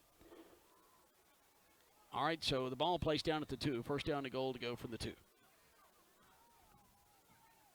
The foul occurred, though, at about the 2 as he was trying to go into the end zone. Direct snap to Jones, goes around the right side, pushing his blockers, and now takes his right hand and extends the football. Is it a touchdown? It was knocked out, but it is going to be a touchdown. They throw up their hands. I was about to say, give us the signal. 44 seconds to go here in the first half, and the Lions extend the lead to 23-0. Jones was bottled up, Jonathan, around the right side, and he dangerously took that football and just stuck it out. It was knocked away, but after it broke the plane. Yeah, you saw Northeast jumping around at the end of the play thinking they had the possession of the ball, but a great job by EMCC getting it into the end zone at their last possession here in the first half, as Northeast will have it to open the second half. Brett Burton will snap it. Cameron Brown will hold it. Josh Smith will attempt the PAT against the wind. Good snap back, good hold, but the kick is blocked, and it's high in the air and finally pulled down by Northeast. But It will be no good. Northeast still running around with it, and they're blowing the whistles to stop him. Darius Ship blocked it, and then the young man drops it as he gets out across the 35. He's running out of bounds. And he turns around to go back to get it, but the officials have been blowing the whistles. So it's 23-0 EMCC with 44 ticks to go here in the first half. Back at 30, this is the EMCC Football Network.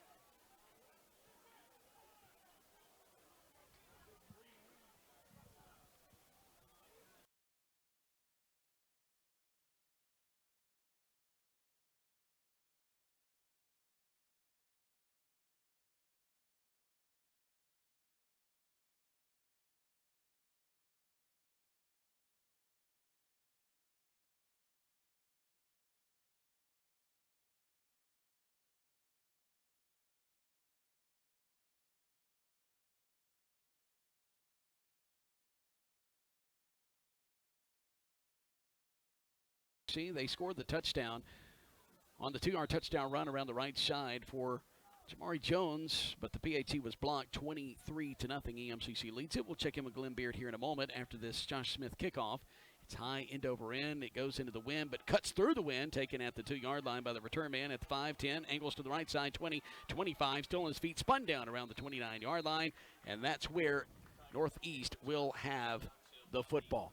All right, it's Trey Brownlee who's going to make the stop for EMCC. Glenn, what did you see? It was inside pressure. Somebody got their hand on it. Yeah, it was A-gap, guys. They overloaded the A-gap, and number 92 for us just didn't step down to his gap, and the guy got through basically untouched, so he was able to just knock it down for Northeast. Yeah, we're crediting Darius Ship here in the booth with that block. First down, 2 to go. We're on the 29-yard line for the Tigers, their own 29. Mangle will take the snap. He hands it off, going around the right side. That's Lofton. Gets out across the 35 and up to the 39, maybe the 40. I think they give him just across the 40, so that'll be enough for a first down. Kel Williams will make the stop. So Lofton will move the chains for Northeast. Gain of 11 on the play, so the spot of the football will be near the 40. 22 seconds, now 20 seconds as the clock is ticking. Here's the snap and throwing it over on the right side. It goes off the shoulder pads of the tight end. And I think that was Nathan Barham, the intended receiver, around the 42-yard line in Lion territory. They snapped that ball with the left tackle still standing up as he was trying to get down in his stance. It could have been a penalty against the offense as Northeast was trying to rush. That was number 80, Hayden Bryce, the intended receiver, not 88, so I beg your pardon. Snap to Collins. He steps up, and he's going to be hit and ridden down at the 24-yard line. Oh, my goodness, that is a huge hit. And that's Dundra Hyman. DeAntra Hyman, I beg your pardon, 6'3", 255, and that'll run out the clock here in the first half, and he rides it down at the 24, and EMCC is going to lead it here on homecoming, 23-0 in Scuba, Mississippi. We're going to go down to the field here momentarily as Glenn Beard is going to be joined by head coach Buddy Stevens, and as soon as we hear Glenn's microphone come on, we'll know that he is ready. He's ready. Let's go to Glenn on the field with Buddy.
on the scoreboard. That means it's time for the third quarter. Second half keys for EMCC, Jonathan.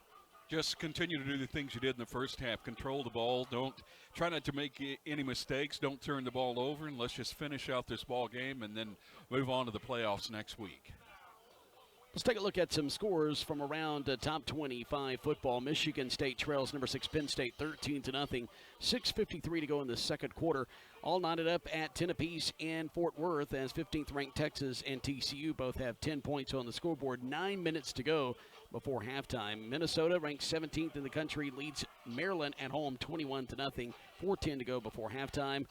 Oklahoma State on top of number 23, Iowa State, 21-10, 6:04 to go in the second. Number 3, Ohio State in a rout today over Wisconsin, ranked number 13 in the country, 38-7. Wisconsin has dropped back-to-back. I'm afraid that upset loss to Illinois kind of carried over in Columbus at the Horseshoe today. Smith will kick it from left to right from the 35. It's high, it's end over end, backing up and taking it inside the 10-yard line is going to be Damon Williams. He's going to go around the right side and cut up the numbers. Around the 31 is where he is going to be stopped between the hash and the numbers. Jason Brownlee will make the stop on special teams. Brownlee, a good job getting down in coverage, just grabbed a hold of the return man and held on for dear life. He put him down finally at the 32-yard line. So we'll see how the defense is able to continue to control this game if they can. The offense undoubtedly went in and made some changes. So we'll see what kind of changes that they made.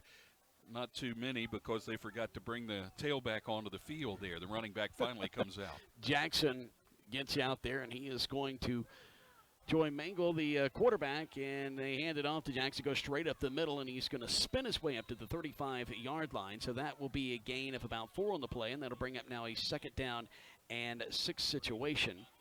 And knocking him off his feet is Tredarius Carr. He's made several stops today for the Lions. We're seeing what major college ball and junior college ball or community college ball is doing this year defensively. Somebody holds them up, somebody tries to rip the ball free. Jasper was there trying to take the ball away. 2nd and a long 6 inside handoff once again to Jackson. He gets up to the line of scrimmage, and he is stopped there. And leading the charge is Terrence Terry. Boy, that defensive front has come to play some football today. It reminds me a lot of 2016 when Chauncey Rivers and company were harassing quarterbacks and tailbacks in the backfield. Yeah, when they're not shooting gaps, they're standing the offensive line up and looking for the ball. And when they're doing that, Jason, as good as they are, those linebackers can really wreak havoc as well because they're able to pick whatever gap they want to go through. 3rd down and a long 6. Back to pass Mangle. He has inside pressure, and he's going to be dropped. The ball's loose. It's picked up by EMCC. 10-5, touchdown. My goodness, Julius Coates. He hit the quarterback so hard he dropped the football. He picks it up around the 20, and he just marches into the end zone untouched. 13:37 to go in the third. It's 29-0 pending the PAT. Defensively, you can't play it much better than EMCC's played today. They just started off the first drive in the third quarter, Jason, just like they left off in the end of the second. They are playing so well, and they continue to put points on the board. Coach showed some hustle after that big hit. Strip sack, scoop and score. Julius Coates, high snap by Burton. Brown gets it down, and Smith will put it through the uprights, and he's going to tap the helmet of Brown because that was a great job of Brown by pulling down that high snap and getting the laces out. 13:37 to go in the third, 30-0 EMCC, and we're just 2 quarters away from making it to Perkinston to the MAC-JC playoffs. Back in 30, this is the EMCC Football Network.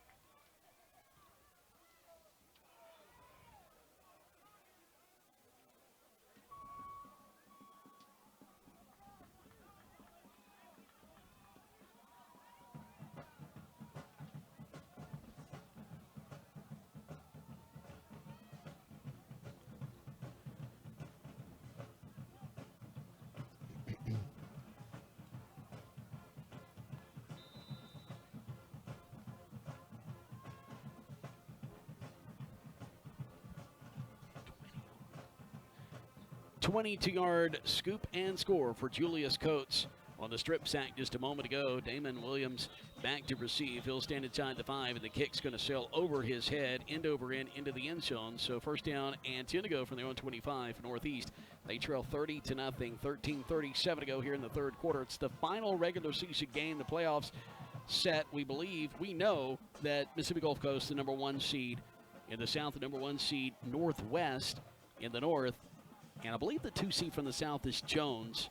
And the number 2 seed is up for grabs. It's either going to be ICC or EMCC, and EMCC looks like they're going to take that number 2 spot up 30-0 here in the third quarter. So we'll be on there next week in Perkinston on the campus of Mississippi Gulf Coast, barring a miracle by Northeast. Here's the snap. They leave it with Weatherby on the ground. He goes around the right side, ball's over a man as he gets to the first down sticks at the sideline at the 35. Oh, my goodness. Javante Ruggs is going to finally wrestle him down, but what a huge hit that the tailback, who looks like a fullback, put on the defender, Glenn.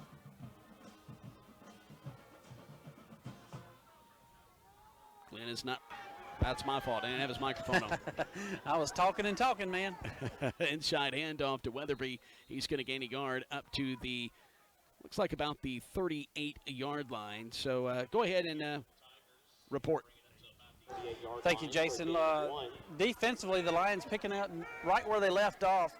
With the scoop and score earlier, now back on this one.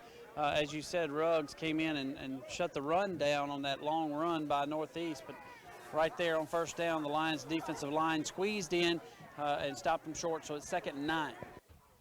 Thank you, Glenn. Sean Dalton Weatherby, the freshman out of Booneville, Mississippi, 5'11", 215. He's off to the left of the quarterback, and Mangle's going to arch and fire, and making a huge grab inside the 40 and EMCC territory down to the 38-yard line.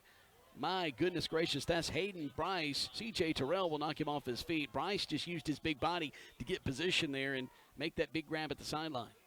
What a great job with the wide receiver communicating to the quarterback for the back shoulder throw. He threw it where only the receiver could catch it. He did for a huge first down. Goes for 35 yards. Weatherby goes straight up the middle, still turning his legs as he's got black jerseys all over his back, and he's going to be stopped at the line of scrimmage. Julius Coates credited with the tackle as he wrestles him down at the line of scrimmage. 12:04 and counting in the third quarter. Mangle with a 35-yard pitch and catch to Bryce just a moment ago. They're inside EMCC territory. Inside the 40 down to the 37. 2nd and 10 to go. College football, Ole Miss off today. Mississippi State defeated today in College Station 49-30 at the hands of Texas A&M. And Kansas State 48-41 winners over Oklahoma. The snap for the 37, play action. Mangle fires it right sideline again, and jumping the route and diving, but he can't come up with it at the 20-yard line is the EMCC defender, and that's Kel Williams. And he's a little bit gimpy, but he's sprinting with a limp off the field as he gets to the numbers at the 30 near sideline. Finally, he's off the field. I think when he planted and turned back for that ball, he tweaked his knee, it looks like. They're going to check that on the sideline. I think he's going to be okay and will more than likely be able to return the way he was running off the field. 11:34 to go in the third quarter. In the shotguns, Mangle trips wide side of the field, near side. They try the screen pass. It's complete, and getting inside the 30 at the hash and down to about the 34 is the receiver Carson Banks. He's going to be spun down to the turf by Jasper Williams after a gain of 3. That'll bring up a 4th and 7 now for the Tigers with 11:19 and counting to go in the third quarter. When I looked up, the ball was floating funny through the air. It may have been tipped at the line of scrimmage. Glenn, what did you see down there from your vantage point? Yeah, the ball was tipped, kind of looked like a grenade coming out. But Northeast is going for it. Offsides right here, free play. Yeah, free play, firing it near side, looking for the tight end. This time it is 88 Nathan Barham, but it's There's incomplete. a flag at the end of the play as well as at the line of scrimmage. It's going to be offsides. EMCC stepped off that left side of the defensive line as soon as they were about to snap it, as soon as they did snap it. So free play for Mangle. It will not result in a first down as it's 4th down and 7, but it would make it a 4th and manageable. Jason, hate to interrupt you here, but pass interference is also going to be called against the Lions, so that will give them a first down. Yeah, I forgot about that other penalty, and you were hoping it might be something that would offset, but it's not. So Northeast going to get a first down, and this has been the best drive that Northeast has put together all game long. So first down's going to go inside the 20 of EMCC, down to the 19-yard line with 10:55 to go here in the third quarter. Basketball season just around the corner. And we're going to tell you about it, what's going on at Keys Curry Gym coming up this Monday night here in just a few more minutes. So first down, 10 to go, down to the 19, ball near hash. Man in motion from right to left, that's far side to near. They fake the give to him. They're going to give it with Weatherby, and he was a little off balance when he took the handoff, and he's going to be dropped for a 2-yard loss back at the 21-yard line, and he is hit hard by Jalen Conchius. Yeah, that was a nice job by him giving up on the man in motion, Jason, and then going for the running back who took the handoff. A great job stopping him in the backfield, loses a couple of yards, and any time that you have that opportunity, then, you got to take it, and he did a good job doing that. Monday night, 9 p.m. at Keys Curry Gymnasium. It's late night with the Lions. Inside handoff, Weatherby just lowers his shoulder at the line of scrimmage, and he's going to fall forward. I don't even think he gets an inch. Far side officials at the line of scrimmage. Near side official puts his left foot on the 20. Maurice White will make the stop for EMCC. But regardless, it's a short gain, if a gain at all, and it's going to bring up a 3rd down and long. You can meet the 2019-2020 basketball squads and enjoy a dunk contest, 3-point contest, skills challenge, giveaways, and more. It's free to attend Monday night, 9 p.m. Here we go. Mangle in the shotgun. Fakes to give to Weatherby, swings it over on the right side. It's caught, fighting off a couple of tacklers. 10, 5, touchdown as the receiver holds the football out with his left hand as he goes across the goal line. That's a little bit like what Brownlee did earlier, a little showboating, no flag. But hey, Northeast is down now 30-6 pending the PAT with 9:42 to go in the third quarter. And that was Xavier Moore with a 21-yard touchdown reception from the quarterback, Jack Mangle. The offense has definitely made some adjustments, and at halftime, they've come out and moved the ball right down the field on EMCC. So we'll see if that will continue. Lions need to get the ball and march it right down and answer. Waiting the snap back. Here it is. Here's the hold, and to pull it to his position. It went to his right hip, the holder, and the kicker is going to put it through, and that is Michael Bogus, who's going to make the PAT. It's 30-7 EMCC on top of 9:42 to go here in the third quarter. Back in 30 seconds to Scuba. This is the EMCC Football Network.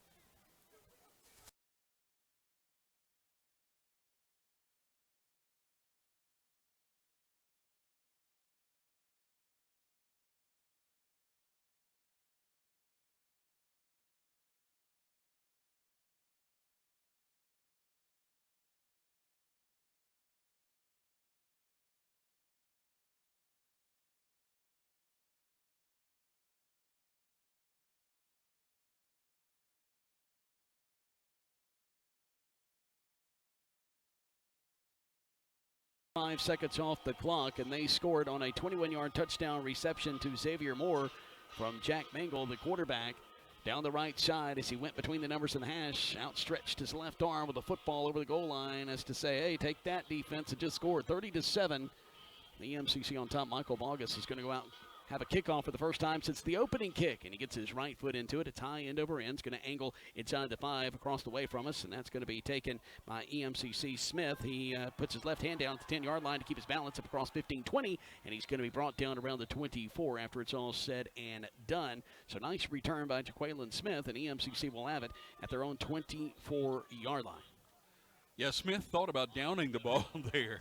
I think he meant to call for a fair catch. He didn't do it. He stopped for a minute and then realized he had to return that, and it took off and made a nice return back up near the 25. Leverson will make the stop. That's going to be about a 20-yard return as he went just inside the 5 to take it. First down, 10 to go from their own 24 for EMCC. Twins either side. 4-man front. A 3-man front with a rush end on the right side. Here's the snap to Neville. Screen pass on the near side on the slip screen, and he didn't slip anything as Jason Brownlee, once he catches it, he is brought down, and he's going to lose yardage back to the 23 as Demarion Parham will make the stop. So Perryman was coming out to make the block over here, Jason, on the near side, and he has to make the block, and then Brownlee has to make one person miss, but Perryman completely missed his block, so two guys, him, then Brownlee. The snap on 2nd and 12 from the 23, their own 23, and it will be Purvis Frazier who's going to bring it around the near side. Or Zions Perryman, a bigger part on the carry as Jamarcus Smith will make the stop. Perryman's going to be spun down around the 21, so he's going to lose a yard, and that's going to bring up now 3rd down and 13. So Perryman with a carry around the right side, and boy, that defensive front has done a great job, and that front 7 Linebackers, of course, included. It's been white jerseys all over ball carriers here in the second half. Snap on 3rd and 13 for the 21. Thrown over the middle, and it's tipped at the line of scrimmage. It's up for grabs, and there's a dive by Purvis Frazier over the 30, trying to get it for EMCC. It's going to fall to the turf incomplete, and it's going to bring up a 4th and 13, and EMCC is going to have to punt it away, up 30-7. 8:29 to go in the third quarter. Bounced off 2 Lions, 2 Tigers, and finally Frazier almost had an opportunity to catch the ball. I think if he was expecting the ball, he would have been able to make that grab, but incomplete. A 4th down, and not a very good offensive possession for the Lions. Jay Lofton back deep to receive. He'll have his toes on the 40-yard line, his own 40 to our right. Smith's going to punt it away. He stands at his own 7, takes the snap at the face mask, pulls it down, puts his foot into it, and it's a high booming spiral. Lofton is going to let it go over his head. It's going to roll middle of the field inside the 35, and they will down it at the 34-yard line. So the Tigers will have it at their own 34, moving right to left when they snap it here in a moment. 8:16 to go in the third quarter. EMCC's kind of napping, Glenn, coming out of the locker room. Yeah, Jason, they've had a hard time getting it going. Defensively, of course, they've been strong, but offensively, you know, Jason, we've said it all year long. The middle crossing route, he's only 5 yards from you. You don't have to throw it 99 miles an hour, but we keep doing that, and it's hard to catch. All right, new quarterback for Northeast. No, that is Mangle. I beg your pardon. That's number 5, not 15. And it's a slip screen near side, and it's complete to Carson Banks. And he's going to slip it up to the 40-yard line. Austin Todd will ride him down. So that's going to be a gain of 6 in the play. And that'll bring up a 2nd and 4 from their own 40. And Northeast's going to go in a little hurry up. Jackson's going to be flexed off to the right of the quarterback in the shotgun. Trips right, handed off to Jackson on the snap, and he's going to be hit, and he is dropped inside the 35. They're going to say his forward progress was stopped around the 37-yard line. Terrence Cherry, boy, he was fighting off a blocker, Jonathan, at the same time making the tackle in the backfield. Terrence Cherry's been a beast in this game. Yeah, he was fighting off that blocker with the left hand, grabbed the running back with the right hand, and just did not let go. And that's what you have to do when you've got so much talent on that defensive front. You just hold him up for a second and wait for everybody else. Ball placed near hash at the 37-yard line. So it's 3rd down and 7 to go after the 4-yard loss on the rush by Jackson. Trips wide side of the field, top of the field, which is across the way from us. Here's the snap to Mangle. Great protection. Now fires it out near side to the sideline, and it is going to be broken up at the 45-yard line. Shavonki Harrington's going to come in to knock that one away. And Harrington comes up with the pass breakup. And Patterson will trot out to field this punt. Glenn? Guys, Shavonki Harrington did an outstanding job of breaking on that football and knocking it away at the last minute. Just outstanding. It was textbook stuff. You're exactly right, Glenn. Now Balgas is going to come out to kick this one away for the near hash. At his own 37, Zach Patterson heels on the 20-yard line near side. High snap pulled down, and it's a pass kick. Boy, as soon as he kicks it, it's like a line drive in baseball, and it's going to bounce inside the 25 and roll inside the 20 and be down to around the 18-yard line. And what I mean by that is some would say, well, you don't want to line drive it, but the way he kicked it, it was at a high angle, and it had some velocity on it. Glenn, you're the punting expert. What's he doing to get that ball off his foot so fast? Well, Jason, when you've got the rush of East Mississippi coming at you, he doesn't know what he's doing, I can tell you. Sometimes it's as simple as that, right? Just kicks it at the angle, I guess he did. But you're exactly right. EMCC's been in the backfield harassing the punter as well as quarterbacks today. Trips left, wide side of the field. The snap from the 18. It's going to be a handoff and trying to cut from the right end and goes back up between the tackles as Keon Moore. He's bottled up around the left side, and Moore is going to make something out of nothing, and he's brought down by Cedric Hilsman. So that's a 4-yard gain. 2nd down and 6 now. Spot of the football, the 23. 22, I beg your pardon. The Lion defender that was hurt earlier is now on crutches on the near sideline. That's 27, Rupert. Yeah, Tyler Rupert. Hervey already not playing tonight. Snap for the 22. They're on 22. Keon Moore goes behind left guard, and he has a hole. He's got a 1st down and more across the 30. Goes outside the numbers around the 33, and he's going to be tackled there. Moving the chains, and Demarion Parham is going to knock him off his feet. 6:12 to go in the third quarter. Clock is counting. 30-7, EMCC on top. Keon Moore, the more patient runner, he waits for those holds to open up. Perryman, when he's out there, he tries to make his own holds. So good job, Keon Moore. Shotgun snap from the 33. Going to hand it off to Moore. He breaks a tackle and can't break the second tackle as he gets up to about the 38-yard line. Nice game by Keon Moore on first down. He's brought down by Chagang Brooks. Second down and 5 after the 5-yard gain by the sophomore. And now we have a timeout on the field. We have an injury timeout. I think that's number 44. That's Isaiah Fort, 6'1", defensive lineman, weighing 320 out of Montgomery, Alabama. Played at George W. Carver High School there in the capital city of Alabama. And he's okay. He's going to hop up, so we're going to keep it right here. We actually will pause 10 seconds for station identification. You're listening to the EMCC Football Network.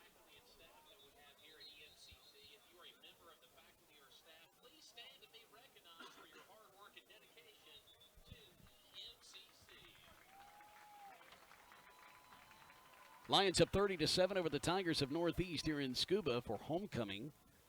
And it's turned out to be a beautiful day. Earlier today, we had wind and rain as a tropical system was moving through the area and has been over the last 24 hours or more.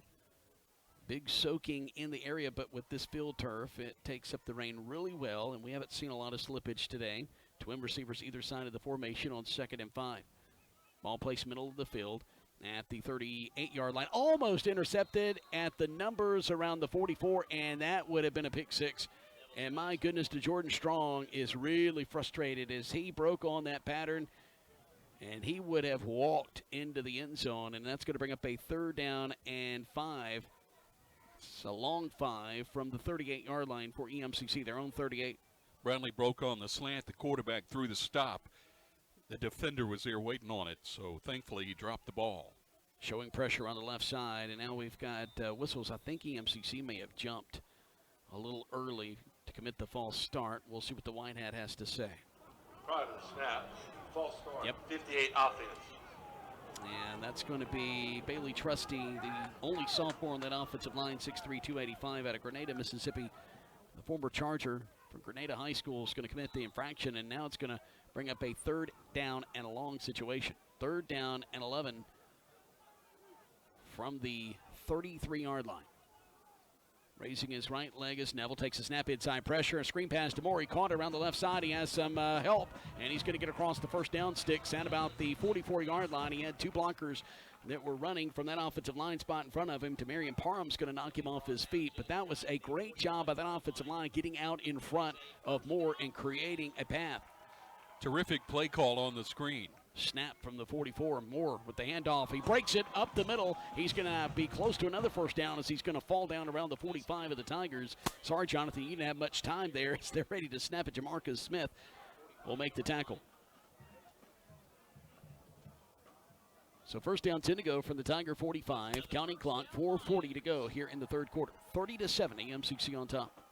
Twins either side of the formation, ball middle of the field. The snap, pump fake, firing it near side. Brownlee's open, and he overshoots him at the 30-yard line, throws it out of bounds, incomplete.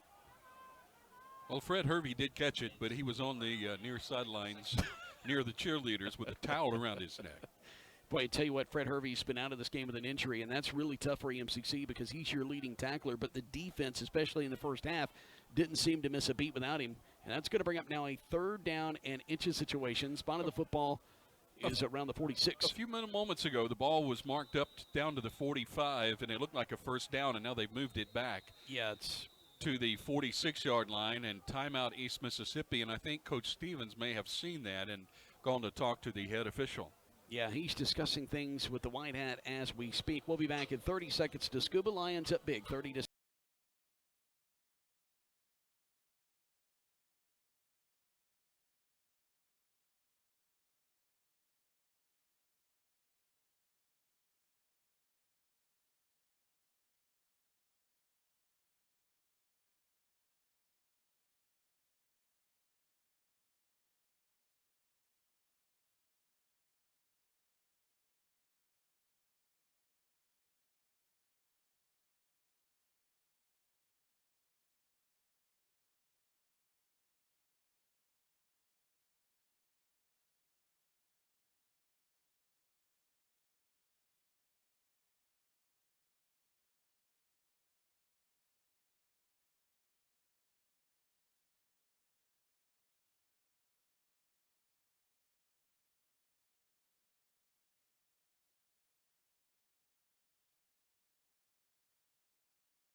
in the first half. He gets an interception at his own 26. He just overshot Morphus Glenn. He was wide open.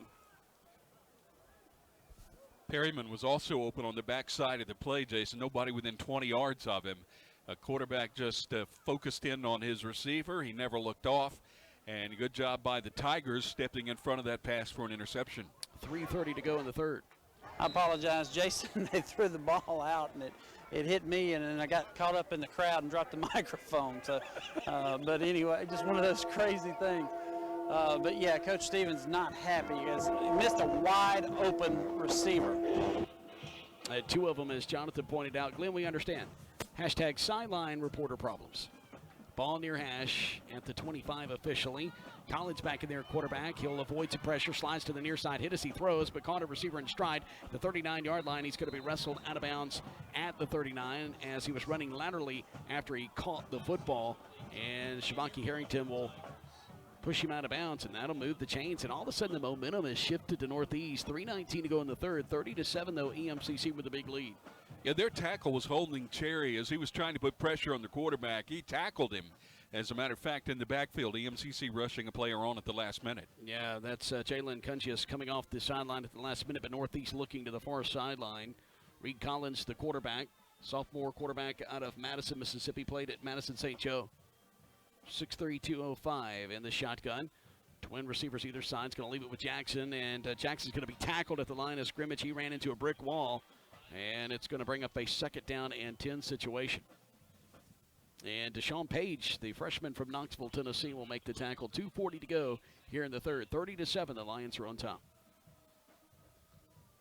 This late in the ball game, players are getting tired. A lot of folks bending over and heaving for air, especially on the offensive line for Northeast. So EMCC maybe blitz these linebackers and cause some issues. Collins, 5-step drop. He's going to be hit, and he escapes pressure, rolls right, gets rid of it. It's a man wide open at the 48. Caught it. Angles middle of the field. Now goes between the hash of the numbers, and he's got a 1st down, and they're hanging on to his ankles and finally drop him around the 42-yard line. And that is Xavier Moore. He has a touchdown reception for the Tigers. Cavante Ruggs, the safety from Montgomery, Alabama, is going to take him off his feet. But, man, Reed Collins extending the play there. Yeah, Collins, hit by an EMCC defender, was able to regain his footing and turn to the right and then spotted a receiver. And it looked for a moment like he was just going to throw the ball away, but he spotted the receiver. He hit him with a nice pass and a big 1st down. And they snap it from the 42 on the right hash of EMCC, and Jackson runs into another brick wall. Boy, the Tigers have had a tough time running the football. Austin Todd's going to make the stop. Northeast this year, they only average 74 yards on the ground a game, 210 through the air. Just 13 points a contest as well. They have 7 points on the board with 1:33 to go here in the third. They trail 30-7 to EMCC. 5 checks back in at quarterback. 5-man front for EMCC. Mangle's going to snap it, play action, throws it over on the right side, and it's caught, and that's going to be Banks again. And Banks is hit, Carson Banks, as he goes out of bounds, and he's looking for the flag. Kel Williams will make the push out of bounds, and he was hit late, but no flag. Nothing it was malicious, though. Yeah, unintentional, but he definitely was hit in the white part of the field on the right sideline. Gain of 5 by Carson Banks through the air. Banks is going to shift to the near side at receiver, and they're going to go trips right, or excuse me, trips left. Single receiver right with 1:03 and counting to go here in the third quarter. Under a minute to play in the third, 30-7. The EMCC with the lead. 3rd down and 5 at the 37 of the Lions for the Tigers, and they throw it short on a pass play to the 30-yard line, and that's Carson Banks who makes the reception. Jasper Williams in on defense, and that's another 1st down for Northeast. Boy, they're on their 2nd offensive possession here this half, and they just continue to move the football down the field. They're taking their time, making sure that they're going to get the play that they want. The quarterback looks over to the sidelines for a long period of time. Still 16 seconds left before the snap, and they're nowhere near ready to snap it. But they take a look at the EMCC lineup, and then the coach will make the call, and then the quarterback will make it, and the team will snap the football. And they snap it with 3 to go on the play clock. Rolling to his right is Mangle. He throws it out of bounds. Incomplete inside the 25 at the 24. With 12 seconds to go in the third quarter. He had some pressure and had to escape the pressure and roll right. EMCC on the season has done a really good job in bunching games together where they get pressure on the quarterback. They've had some games where they haven't done so well at that, but they do it better at home, where EMCC is playing today. With 12 seconds on the clock in the third quarter, Northeast will have maybe 2 plays before we go to the fourth. I don't think they're going to be any rush, as you mentioned, Jonathan. I think they're trying to slow this game down, and they feel like they've got the momentum. 3 seconds on the play clock. Now timeout called by Mangle. He turns to the white hat very aggressively and makes the tee with his hands, and a timeout is granted to Northeast. 30-7. Tigers trail the Lions here on homecoming in Scuba, Mississippi on a beautiful Saturday here in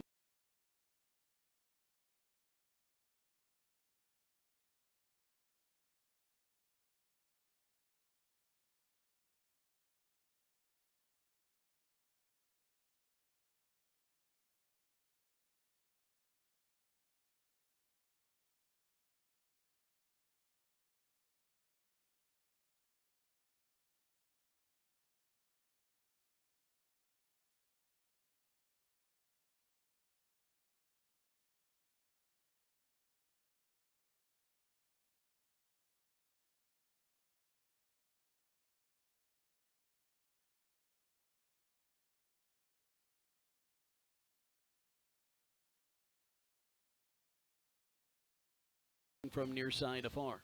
It'll make it Twins either side.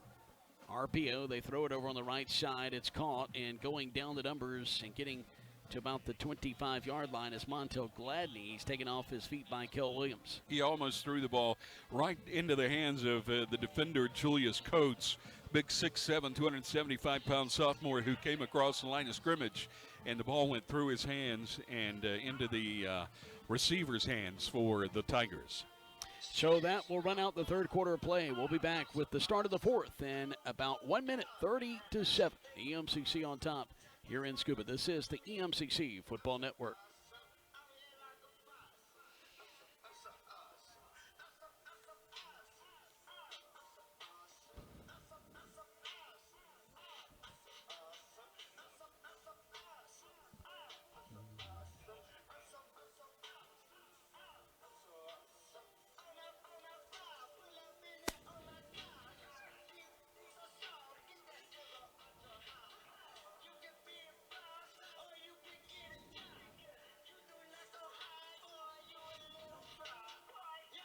And we're back here in Scuba, Mississippi, 30-7, EMCC on top as they put 15 minutes up on the scoreboard. We've got one more quarter to play. The Lions looking to play next Saturday evening. It's an unofficial kick time of 7 o'clock down in Perkinston. EMCC will be the number 2 seed in the MACJC playoffs if they hold on. Northeast is the number 1 seed. In the shotgun is Mangle, brings a receiver that's Banks in motion from far side to nears. They change into the field, moving towards the south end zone. That's left to right. Pump fake near side's going to have to step up. He's off balance and throws it, and he throws it at the feet of his intended receiver. That was Banks inside the 20 at around the 18-yard line. And he had a chance to complete it, but he was a little off balance. Julius Coates had the pressure there from his defensive front spot. You know, Jason, if you were having to pick one word to be the theme of the defense today, it would be pressure, as they have been after that quarterback all day long. What an outstanding job by the defensive line of East Mississippi. Thank you, Glenn. Appreciate that. And it's been primarily the 4 defensive linemen. Very rarely has EMCC blitzed, so those 4 up front guys are working really hard today for the Lions. Here's the snap to Mangle. He steps back, now fires it towards the end zone as a man open, and he has it knocked away. He had it secured there for just a second. He had 3 defenders around him as that ball was thrown in traffic. And I think that's Marquise Johnson, the intended receiver. It is. Shavaki Harrington knocks it away as they go to the turf. And it's a turnover on downs because that was 4th down, by the way. And EMCC will have it at their own 25, moving right to left, up 30-7 here at the early start of the early stages rather of the fourth quarter. We're just 12 seconds in. From my vantage point, I couldn't see the ball very well, but it looked like the quarterback laid it right in there in the chest of the wide receiver who jumped up to make the catch at the end of the play. But EMCC had 3 guys that knocked him back and forth a couple of times like a pinball. Ball fell incomplete. Inside handoff, and that's Moores going across the line of scrimmage, which is the 25, falls forward to the 28. Gain of 3 right between the tackles. Duckett will knock him off his feet with 14:37 and counting to go in the fourth quarter. 30-7. EMCC on top. It'll make it a 2nd and 7. Neville in the shotgun. Moore's flexed off to his right. Twins either side of the formation. And now we have penalty flags that fly. And the right guard moved a little bit, took a step back at the snap or prior to the snap. As the Wine Hat explains, it's Bailey Trusty. We've seen him with a couple of false start penalties, something you don't expect from your sophomore, your lone sophomore on the offensive line when you've got freshmen all around him. But Bailey Trusty's been a very trustworthy offensive lineman. He's done a fantastic job in his career here at EMCC. After the 5-yard mark off, it's 2nd and 12 inside the 25. Firing it near hash, called by Austin Morphus at the 28-yard line, and he spun down there. That's going to be a gain of about 4 yards. Jamarcus Smith will knock him to the turf. The 23 was the official spot just a minute ago, so it's going to be a 3rd down and 6. That's going to be a gain of 6 by Austin Morphus, the receiver here on the near hash. Trips wide side of the field to the right. Neville's looking to the right, fires it to the right, and it is caught by Austin Morphus again, and he bowls over a man at the 30-yard line. It's going to be short, though, of the first down by a couple of yards, as they're going to mark him down around the 31. Damon Williams will knock him off his feet. Damon Williams, defensive back for Northeast, so Lions are going to have to punt it back to the Tigers, and that'll bring Jay Lofton out onto the field to do the duties. 13-17. Clock rolling here in the fourth quarter, 30-7 EMCC on top, and we're still waiting for the punter, Smith, to come out onto the field. EMCC is going to call a timeout, and we'll be back in 30 seconds. When we return on the flip side of this break, we'll have a punt from EMCC to the Tigers. It's 4th and 4 from their own 31 for the Lions. This is the EMCC Football Network. I wonder if he's unhappy with another spot. He's calling. I don't know why, because that's the right spot.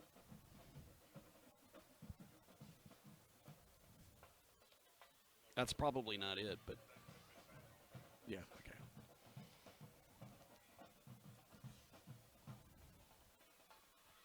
okay.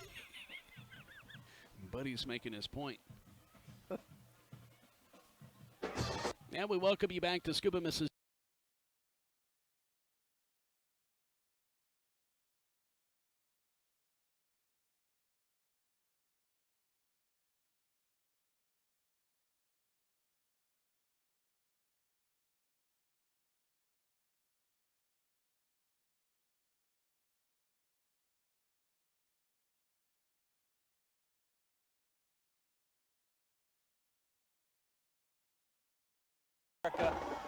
To call his punt team out, and the line judge is getting on him because he's not in the box.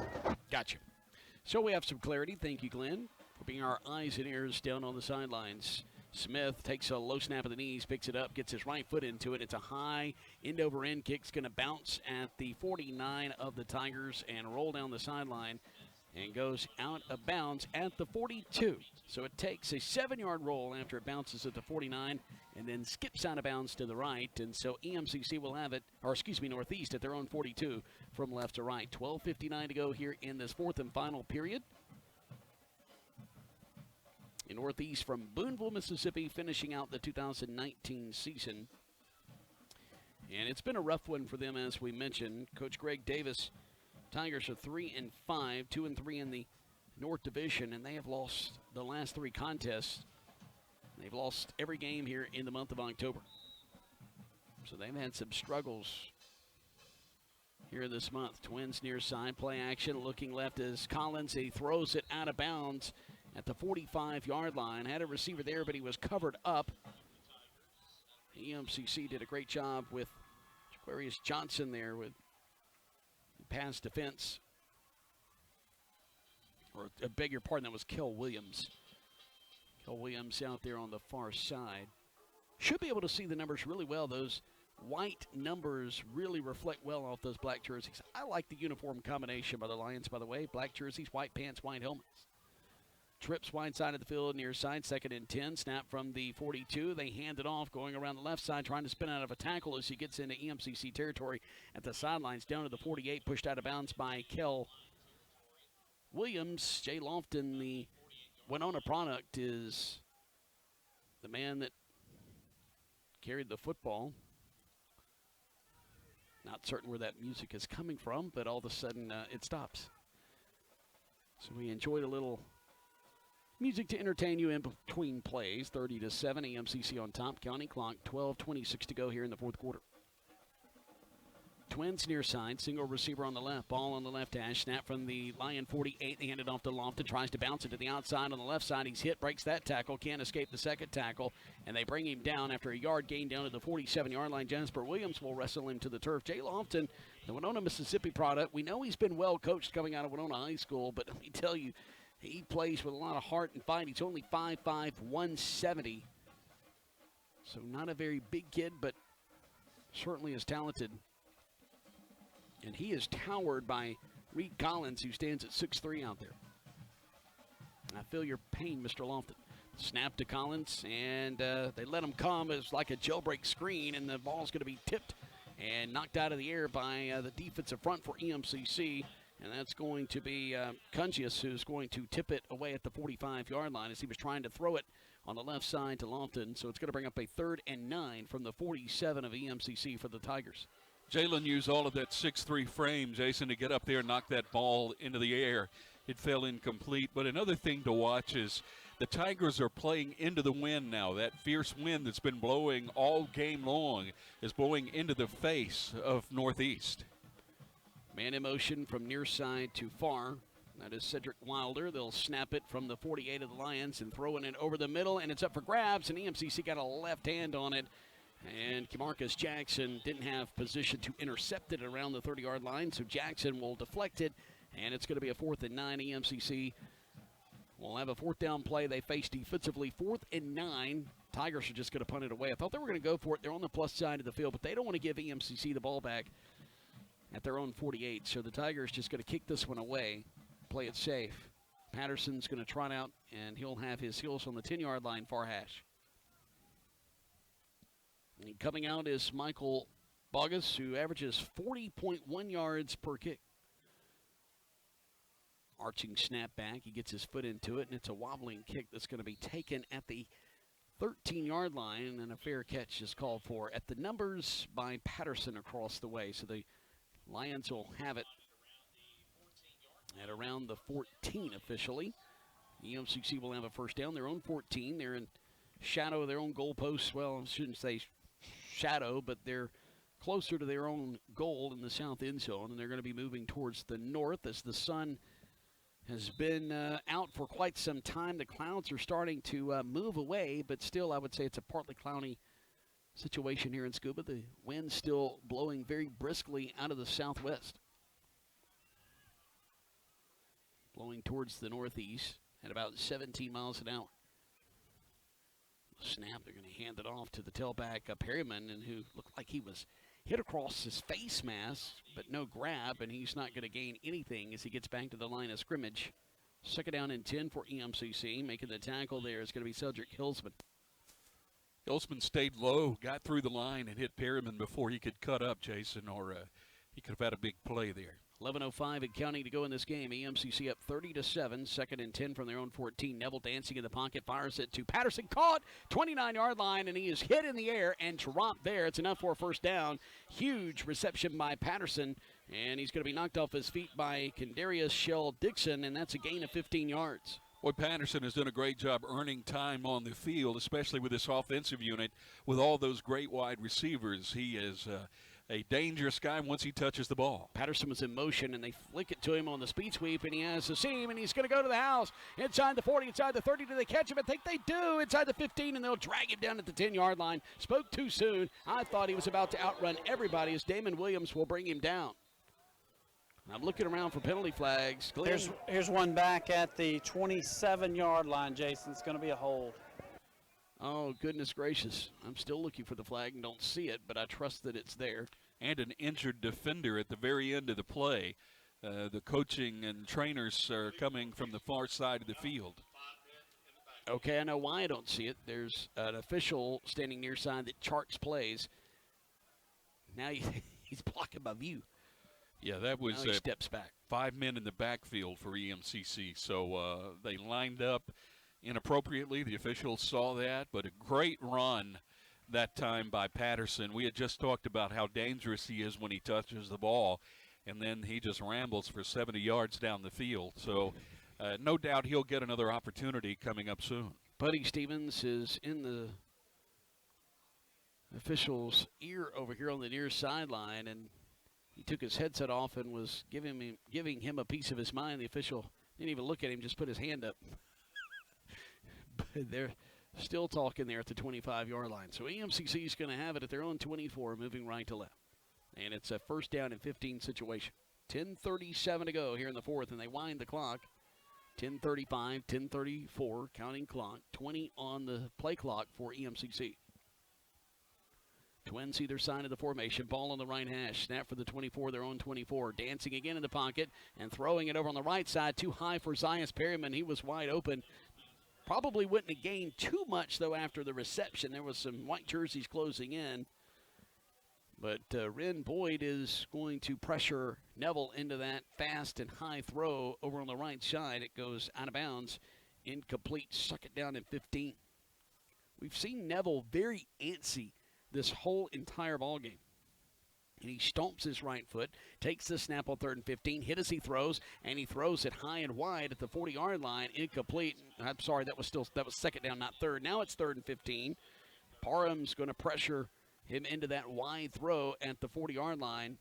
Really, he didn't have a black jersey anywhere. Yeah, Neville had committed to that throw. The receiver ran a different route than what he was expecting. Ball fell incomplete. Brings up 3rd and 15, so 3rd and long.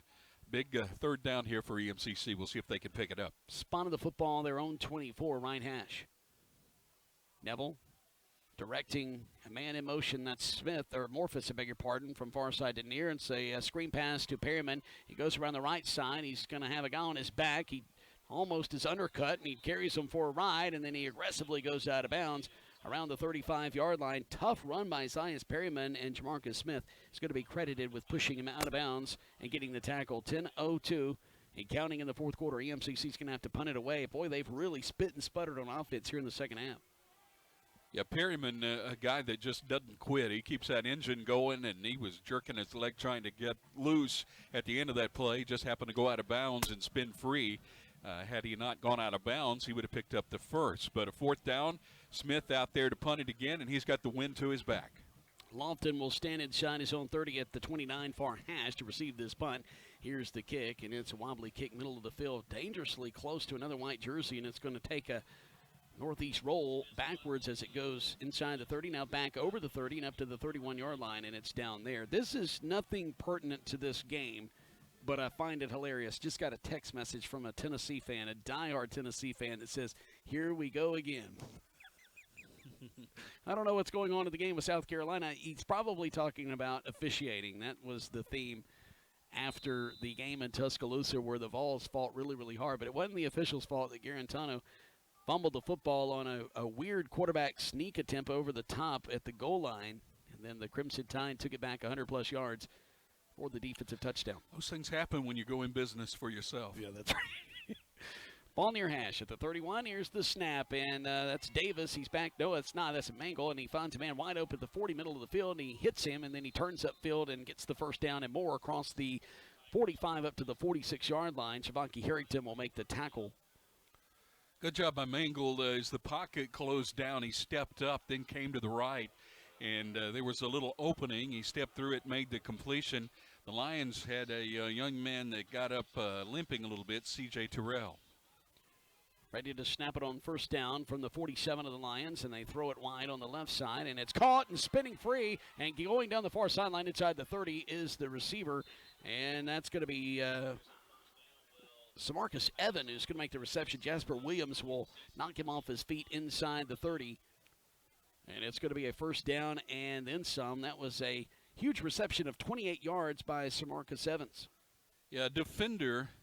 Not sure who it was going on the far side of the field there, and he looked like, I believe it may have been Woods was over there trying to make the tackle, and look, he thought the receiver was going to spin and go out of bounds, but the receiver spun back inside and got free and picked up another 20. You're exactly right. Shotgun snap, pump fake, and he's hit from behind. Now running for his life, and can't square and throw as he was trying to throw with his right arm by running left, and he goes out of bounds after throwing the ball, and that's going to be Julius Coates who's going to get the pressure. And it's going to bring up a 2nd and 10 from the 25 of, or excuse me, it's the 26-yard line of EMCC for Northeast. Sounded like somebody in the booth next to us fell out of their seat. Don't sit close to the window, Jonathan. I don't want anything bad to happen to you. Snap for the 26 on 2nd and 10. Inside handoff. Lofton comes around the right side, though, and he's going to put his hand on the back of his blockers as he gets around the 20, and he can't push forward any further. And that's going to be a gain of 6 down to the 20. Shavaki Harrington will make the stop. Actually, you're going to say he got down to the 19. I thought they stopped him at the 20-yard line. Glenn, is that a good or bad spot? Well, Jason, from my angle, it looked pretty good, but it's going to be a 3rd down and 3. So 3rd down and 3 from just inside the 20 of EMCC. They throw it over the middle, caught, and he gets inside the 5, and he's going to be tackled there at the 2-yard line. He was just sitting and waiting, and that receiver is Evans again, and Jasper Williams will make the tackle. Fairly tight windows. The receiver just went down, turned around in the zone. Quarterback just zipped it to him. Great throw. Was able to get it down inside the 2-yard line, so EMCC's defense now on their heels. 1st and goal to go for the 2. They leave it with Lofton. Goes around the left side. He's going to walk into the end zone as he gets to the pylon. 2-yard touchdown run for the Winona, Mississippi native. And it's 30-13 pending the PAT. 7:17 to go here in this football game. Blockers sealed off the defensive line on the far side of the field. An easy score that time for Northeast on that play, on that sweep around the left end. 7:17 to go in the game. About to make it almost cut the lead in half here. S.J. Lofton's first rushing touchdown of the season as he takes it wide around the left side and walks towards the pylon. He got in easily. We'll wait the snap back as Bogus is going to attempt the PAT with his right foot, and he goes straight through the uprights with an end-over-end kick, and it's 30-14. 7:17 to go here in the 4th quarter. Back in 30 seconds with the kick to the Lions. This is the EMCC Football Network. 2-score game.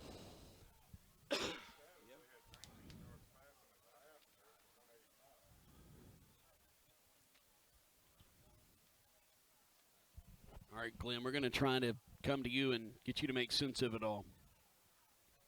About what?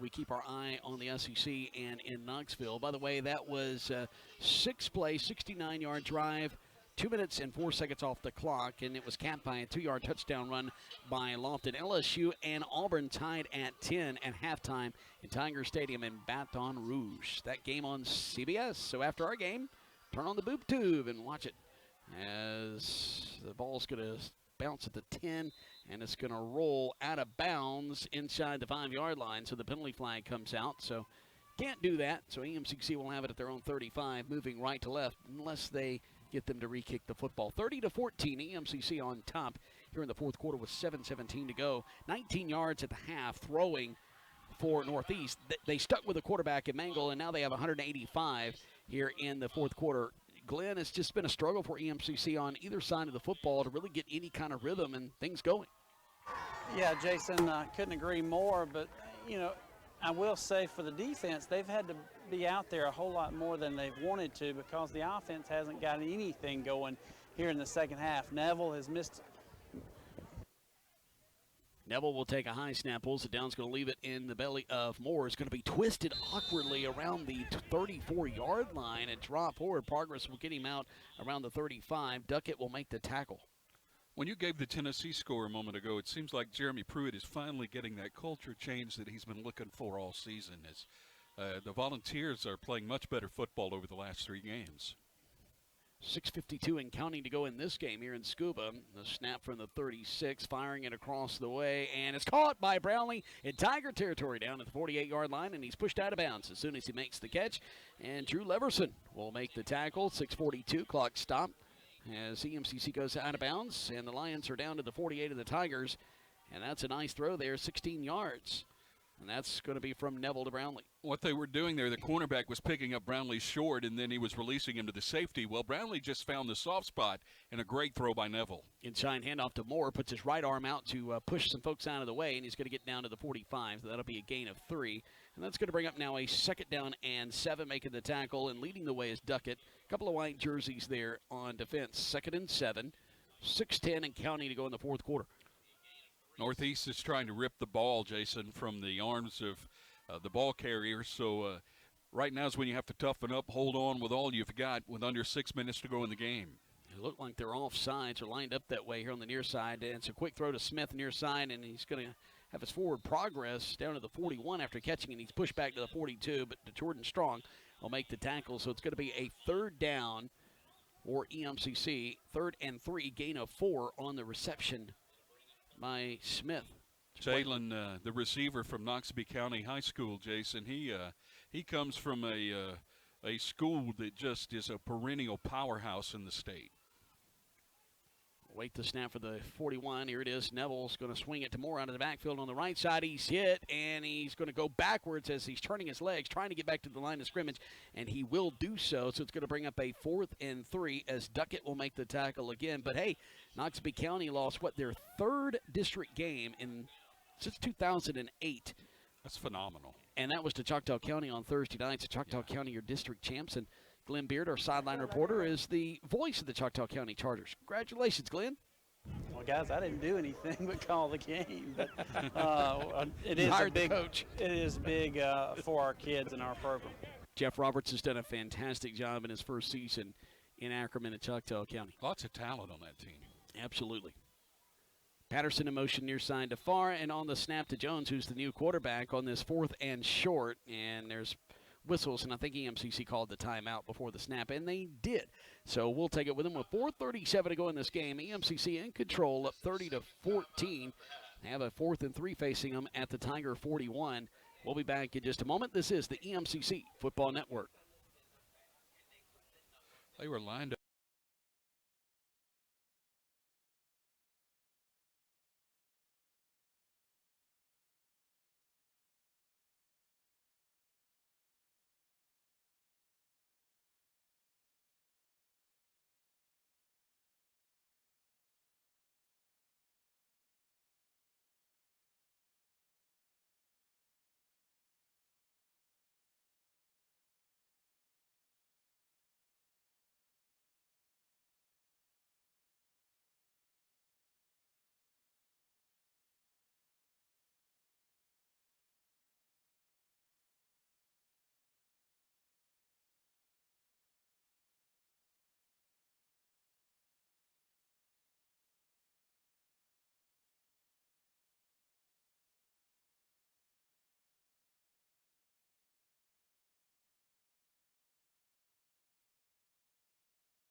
Get the ball there. Glenn, it looked like a good read. What did you think from the sideline? Well, penetration from the right tackle kind of doomed them from the get-go on that. But anyway, turnover on downs, Northeast 1st down and 10.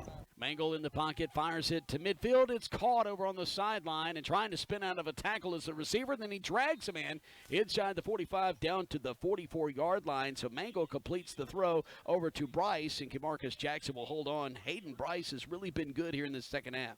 I don't think he got out of bounds. If he would, the clock would have stopped. It's continuing to run here in the fourth quarter. So anytime you're that close, go ahead and step out of bounds and stop that clock. 17-yard reception down to the Lion, 44-yard line. Mangle ready to snap a jailbreak screen. They throw it over on the left side, and it goes over Lofton's head and incomplete at the 40. And Lofton really hadn't turned around good to get it. Julius Coates with the pressure. 4:01 clock stopped here in the fourth quarter after that incompletion. 30-14 Lions on top. So EMCC will be playing next week. With that jailbreak screen, the doors of Alcatraz were closing there as the EMCC's linebacking core was eyeing the receiver. So quarterback did, I think, a nice job just throwing that where nobody could get it. Yeah. So second down and 10 to go. From the 44 of EMCC, ball left hash, moving left to right. Back to pass, pocket collapses. He gets rid of it, though, in time, and he's throwing it incomplete at the 10-yard line. There were 3 black jerseys converging on it, but they couldn't come up with it. But a penalty flag at the 48's roughing the passer, and that's going to be an automatic first down for Northeast at the 3:54 mark of the fourth quarter. Man. Yeah, they had a crossing route right in the middle of the field that was open. Both guys, quarterback chose to go deep. Personal foul, roughing the pass. And they didn't say who it was on. Glenn, who was that on? Did you see? I didn't, but I'll get a number. All right. I guess that's not important, irrelevant at this point. EMCC is going to win the game, but one thing Buddy Stevens is not going to be happy with was this. 96, Jason, I'm sorry, 96. Julius Coates. Yeah. The crowd here on the near side in the stands, we can hear them through our window. It's been a quiet crowd all day long. It's a decent crowd, just quiet, but they got a little rowdy then. It's a high pass caught, though. Well, no, it's going to be broken up. And the receiver grabbed it with his left hand, trying to pull it in, and couldn't.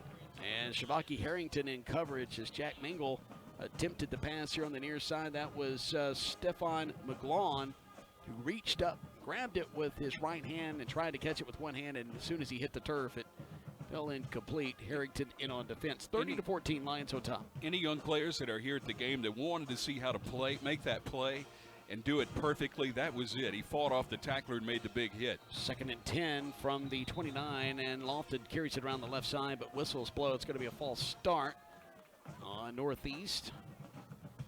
The White Hat's about to give us that call officially. False start, number 18 on offense, 5-yard penalty, repeat second down. All right, that's going to be on Terrence Rowe, sophomore receiver out of Aberdeen. He's a former Aberdeen Bulldog. And so after the 5-yard penalty, it's going to be 2nd and 15 from the 34. Ball placed on the left hash, moving towards the south end zone. That's left to right. Northeast has it. Down 30-14 with 3:46 to go in the game. Trips wide side of the field, near side, but he's looking left. Inside pressure, steps up, hit, dropped. And he's going to be tackled back at the 37-yard line. Big sack that time by EMCC, and that's going to be Terrence Cherry. He's had a couple in this game. Cherry, a great job getting back, putting pressure on the quarterback. And, if you look at the quarterback there, he just almost runs right into Cherry, looking for somewhere to go. Good job by the entire defense. The up front guys, just a great job putting pressure on the quarterback, getting in the backfield. Secondary coverage sack there because they were all over the Northeast receivers. 3:12 and counting to go in the game. 3rd down and 18 to go. Spotted the football, the 38. Ball left hash, slip screen near side. It's caught at the hashes, and it's Brooks, and he is going to be brought down at the Banks, I beg your pardon. I don't know why I said Brooks, at the 36-yard line, and that's Austin Todd is going to make the big tackle. And let me tell you, there's a big difference in size and strength. Austin Todd, 6'5", 310, and Carson Banks is 5'7", 185, and boy, I tell you what, when Todd fell on him, I was like, ooh, check on Mr. Carson Banks, it's please. like a battleship encountering a raft in the middle of the ocean. 4th down now and 17 yards to go after the gain of 1. Here's the snap for the near hash, back to pass, and Mangle steps up, throws it. It's complete at the 10, angles to the near side, and it's going into the end zone. Touchdown for the receiver, and that is going to be Hayden Bryce. Bryce with the touchdown, actually caught at the 10. I said it angled to the near side. He angled back middle of the field to get away from the defender and scored as he walks into the end zone. It's 30-20 with 2:21 to go, and guys, this got a little interesting. Do they go for 2? Yeah, absolutely, to give themselves a chance. If they get this to it, it'll be an 8-point ball game, and they'll be right back onside kick away from an opportunity here. The Lions have surrendered 3 touchdowns here in the second half. Boy, they played some lights-out defense in the first half, and there's just been holes everywhere in that defense today. 2-point conversion attempt, ball placed on the left hash. Mangle with a snap, rolls to the near side, inside pressure, throws it to the end zone, caught. That's Banks, and it's going to be a 2-point conversion that's been completed, and we have an 8-point game with 2:21 to go here in the fourth quarter. 30-22, EMCC on top after the 2-point conversion. Boy, Coach Collins is not happy. He's all into the ear of Harrington there. And I thought Keviante Ruggs gave up a little bit on the end of that play as well, as he ran down into the end zone before he turned around to try to make a tackle. So the defensive backfield not looking too good on that particular play. So there's 2 timeouts left, by the way, for Northeast. Glenn, decision time. Do you think they try the onside or they kick it deep and trust their defense? It's played well today, especially in the second half. Well, Jason, with the 40-second play clock now, that comes into play. I probably onside kick it here with 2:21. East Mississippi, the scoreboard shows 1 timeout. I'm not sure that's correct. I don't think they have any, but we need to double check. Yeah, good point with 2:21 to go. You're right with the 40-second play clock. And if there were 3:21 on the clock, maybe. So they are going to line up for the onside kick. It looks like they're going to kick it towards the left side. And so EMCC's got their hands team out there. The coverage team can touch it within 10 yards, but the offensive team or the kicking team cannot. Michael Bongus is going to attempt the onside kick. Throws his right hand down, now kicks it, and it's going to bounce at the 47, and it's loose, but EMCC follows on it at the 48-yard line with 2:20 to go in this game. So the Lions recover the onside kick at their own 48. Kicker got a good bounce there. It was bounced off the EMCC player. Just so happened to, I think that was Jones maybe, or was that, no, I believe that was number 8, which was Jasper Williams that was up there, maybe fell on that football. Yeah, I couldn't see who recovered it. All right, Miles Hobson recovered it. We're have that confirmed by our statistician. A backup receiver. Yeah. Gavin Gilbert, Robert Ware, part of our team. We haven't mentioned them today. Gavin Gilbert is our spotter. Gavin Gilbert's our statistician. Robert Ware is our spotter. It's great to have the team back, too. Didn't have them last week. Was lost without them. Trips near side, which is the wide side of the field. Ball placed on the 48, our 48 for EMCC. Neville in the shotgun. 2:20 to go in this game. Lions up by 8, 30-22. Had a 23-0 lead at the half. Inside handoff. Perryman comes around near side. He keeps it between the hashes, though. Gets down to the 48 of the Tigers. Gain of 4. That'll bring up a 2nd and 6. Timeout quickly. Well, no time ran off the clock. Well, now 16-2:15. Darius Shipp will make the tackle. I looked over after the play was over, and there was 2:20 on the clock. Somebody forgot to push the start. Oops. Northeast didn't control of that clock somehow, are they? No, and you think a home game, you started a little early. Yeah. 1:56 and counting. EMCC about to snap it. There's 7 on the play clock. Connor Neville takes the snap, leaves it with Perryman. He goes around the right side, slips through some folks, and just bowls over, man, as he gets across the sticks for the first down to the 41. My goodness, Jamarcus Smith's going to make the tackle, but he shoved a guy out of the way as well. Yeah, I think you're going to start seeing Northeast spend those timeouts here. Yeah, they'd call a timeout now. 1:43 to go. Well, they haven't moved the chains yet. Maybe it's stopped before the chains. I thought Northeast had called again. It. 1:40 to go. Counting clock now here in the fourth quarter. EMCC up 30-22 with possession at the Tiger 41. Neville in the shotgun. Perryman telling him something, and they reset the play clock to 25, so that was good. And Perryman was telling him to hold up. Gotcha. Now 10 seconds on that play clock. Here's the snap. And they'll leave it with Perryman, goes straight up the middle, and he's going to slip some tackles, and he dives forward for another first down. 10-yard run down to the 31-yard line, and making the tackle is going to be Cedric Hilsman. My goodness, what a gutsy run right up the middle between the tackles by the freshman Zias Perryman. He saves his best 2 for the last 2. Yeah.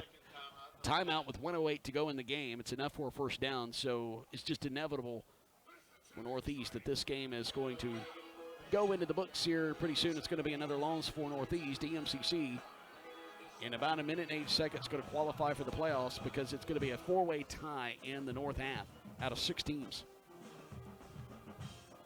My goodness. It has been a wild, crazy year. Northwest comes in here and beats EMCC for the first time in the regular season at Sullivan Wyndham Field. First time since 2012 when Colin in the first round of the playoffs did so. That was the first loss ever here at Sullivan Wyndham Field. Then it was Holmes who upset EMCC on the road, and all Holmes had to do was win out in their North Division champs, and they lose to Delta. And then won big over Kahoma for homecoming on Thursday. And then ICC with a big upset over Northwest, 22-21, up in Senatobia this past Thursday. 1:08 to go. There's 15 on the play clock, but the clock's not rolling, so they'll snap it now. Neville's going to take it straight up the gut. Face mask, and here come the penalty flags as he gets inside the 20, and he's going to have enough for a first down as he gets down to the 17-yard line, and they're going to tack on some more as Parham's going to make the tackle. Everybody that had a yellow flag threw it there. Parham with the face mask, I beg your pardon. Good eyes by Robert Ware, our spawner. We got eyes on the sideline and here in the booth. Takes a village, right? So it's a personal foul on the defense of Northeast, and you could, at this point, probably is can't get my words out, go into victory formation. 1 minute to go in this game. EMCC up 30-22. Timeout Northeast, and it's their third and final timeout called. EMCC fans ready to celebrate a homecoming victory, and a victory that's big because it's a North Division victory that will put you in the playoffs. EMCC's only missed the playoffs one time in the Buddy Stevens era, and that was in 2015, and that was because of a disqualification. But the Lions are about to make it into the playoffs where 2 weeks ago we thought was impossible. Glenn? Yeah, Jason, Coach Stevens on that the timeout before challenged his team, said, guys, you're probably one first down away from putting this game away. We got to have it, and of course they got a big run right there, aided by a personal foul penalty that will pretty much do it and force Northeast to take their third and final timeout of the day. 1 minute left to go in the ball game. Lions lead 30-22. We'll see victory formation, I'm sure, right here to put it away. And that's exactly what we're about to see with exactly 1 minute to go in the game, and EMCC up 8, 30-22. They have the ball inside the 10 of the Tigers down to about the 9-yard line. So Connor Neville's going to go up under center. He'll take the snap and go to his right knee at the 11-yard line, and the clock will begin to tick. 55 seconds to go. EMCC just trying to run out this clock. You win this game here in Scuba. The Lions have stumbled some here in the second half, Jason, but they came out and they answered the challenge and won this game tonight, and you just have to be happy for this team to continue their playoff run here in the state. They've done a terrific job. Most of the season, we've got 3 losses, but it's a little unusual for this ball team, but they'll get their feet back under them, and it'll be an opportunity next week to maybe win the ball game and have another.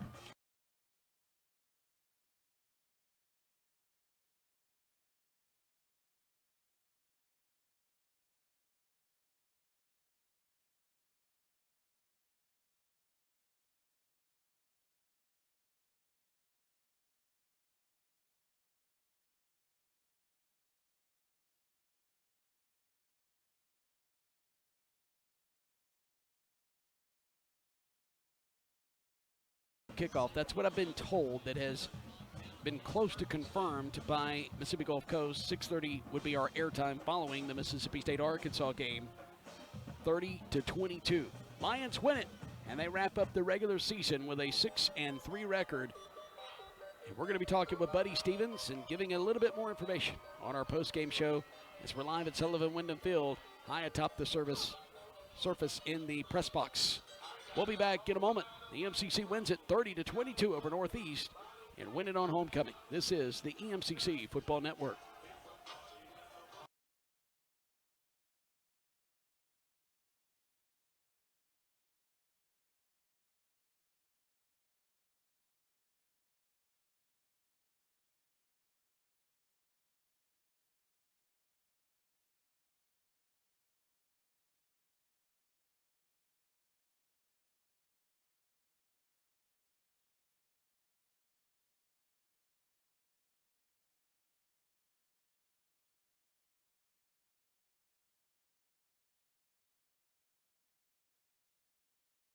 Mississippi. Buddy Stevens on the field. His team's waiting for him to talk to him. So, Coach, quickly, just your thoughts on how you were able to come back from what 2 weeks ago seemed like impossible to make the playoffs, and here we go next Saturday in Perkinston. Yeah, I think the universe was trying to make sure that we were in there, and we were doing everything we could to make sure that we were not in the playoffs. So, we're very, very thankful, very grateful, and appreciative of the opportunity. I'm appreciative of the way the kids have played. They played really hard. We didn't execute on offense in the entire second half, and we got to fix that, or it's going to be a long trip down and a long trip back to Perkinston. So we're excited about being in the playoffs.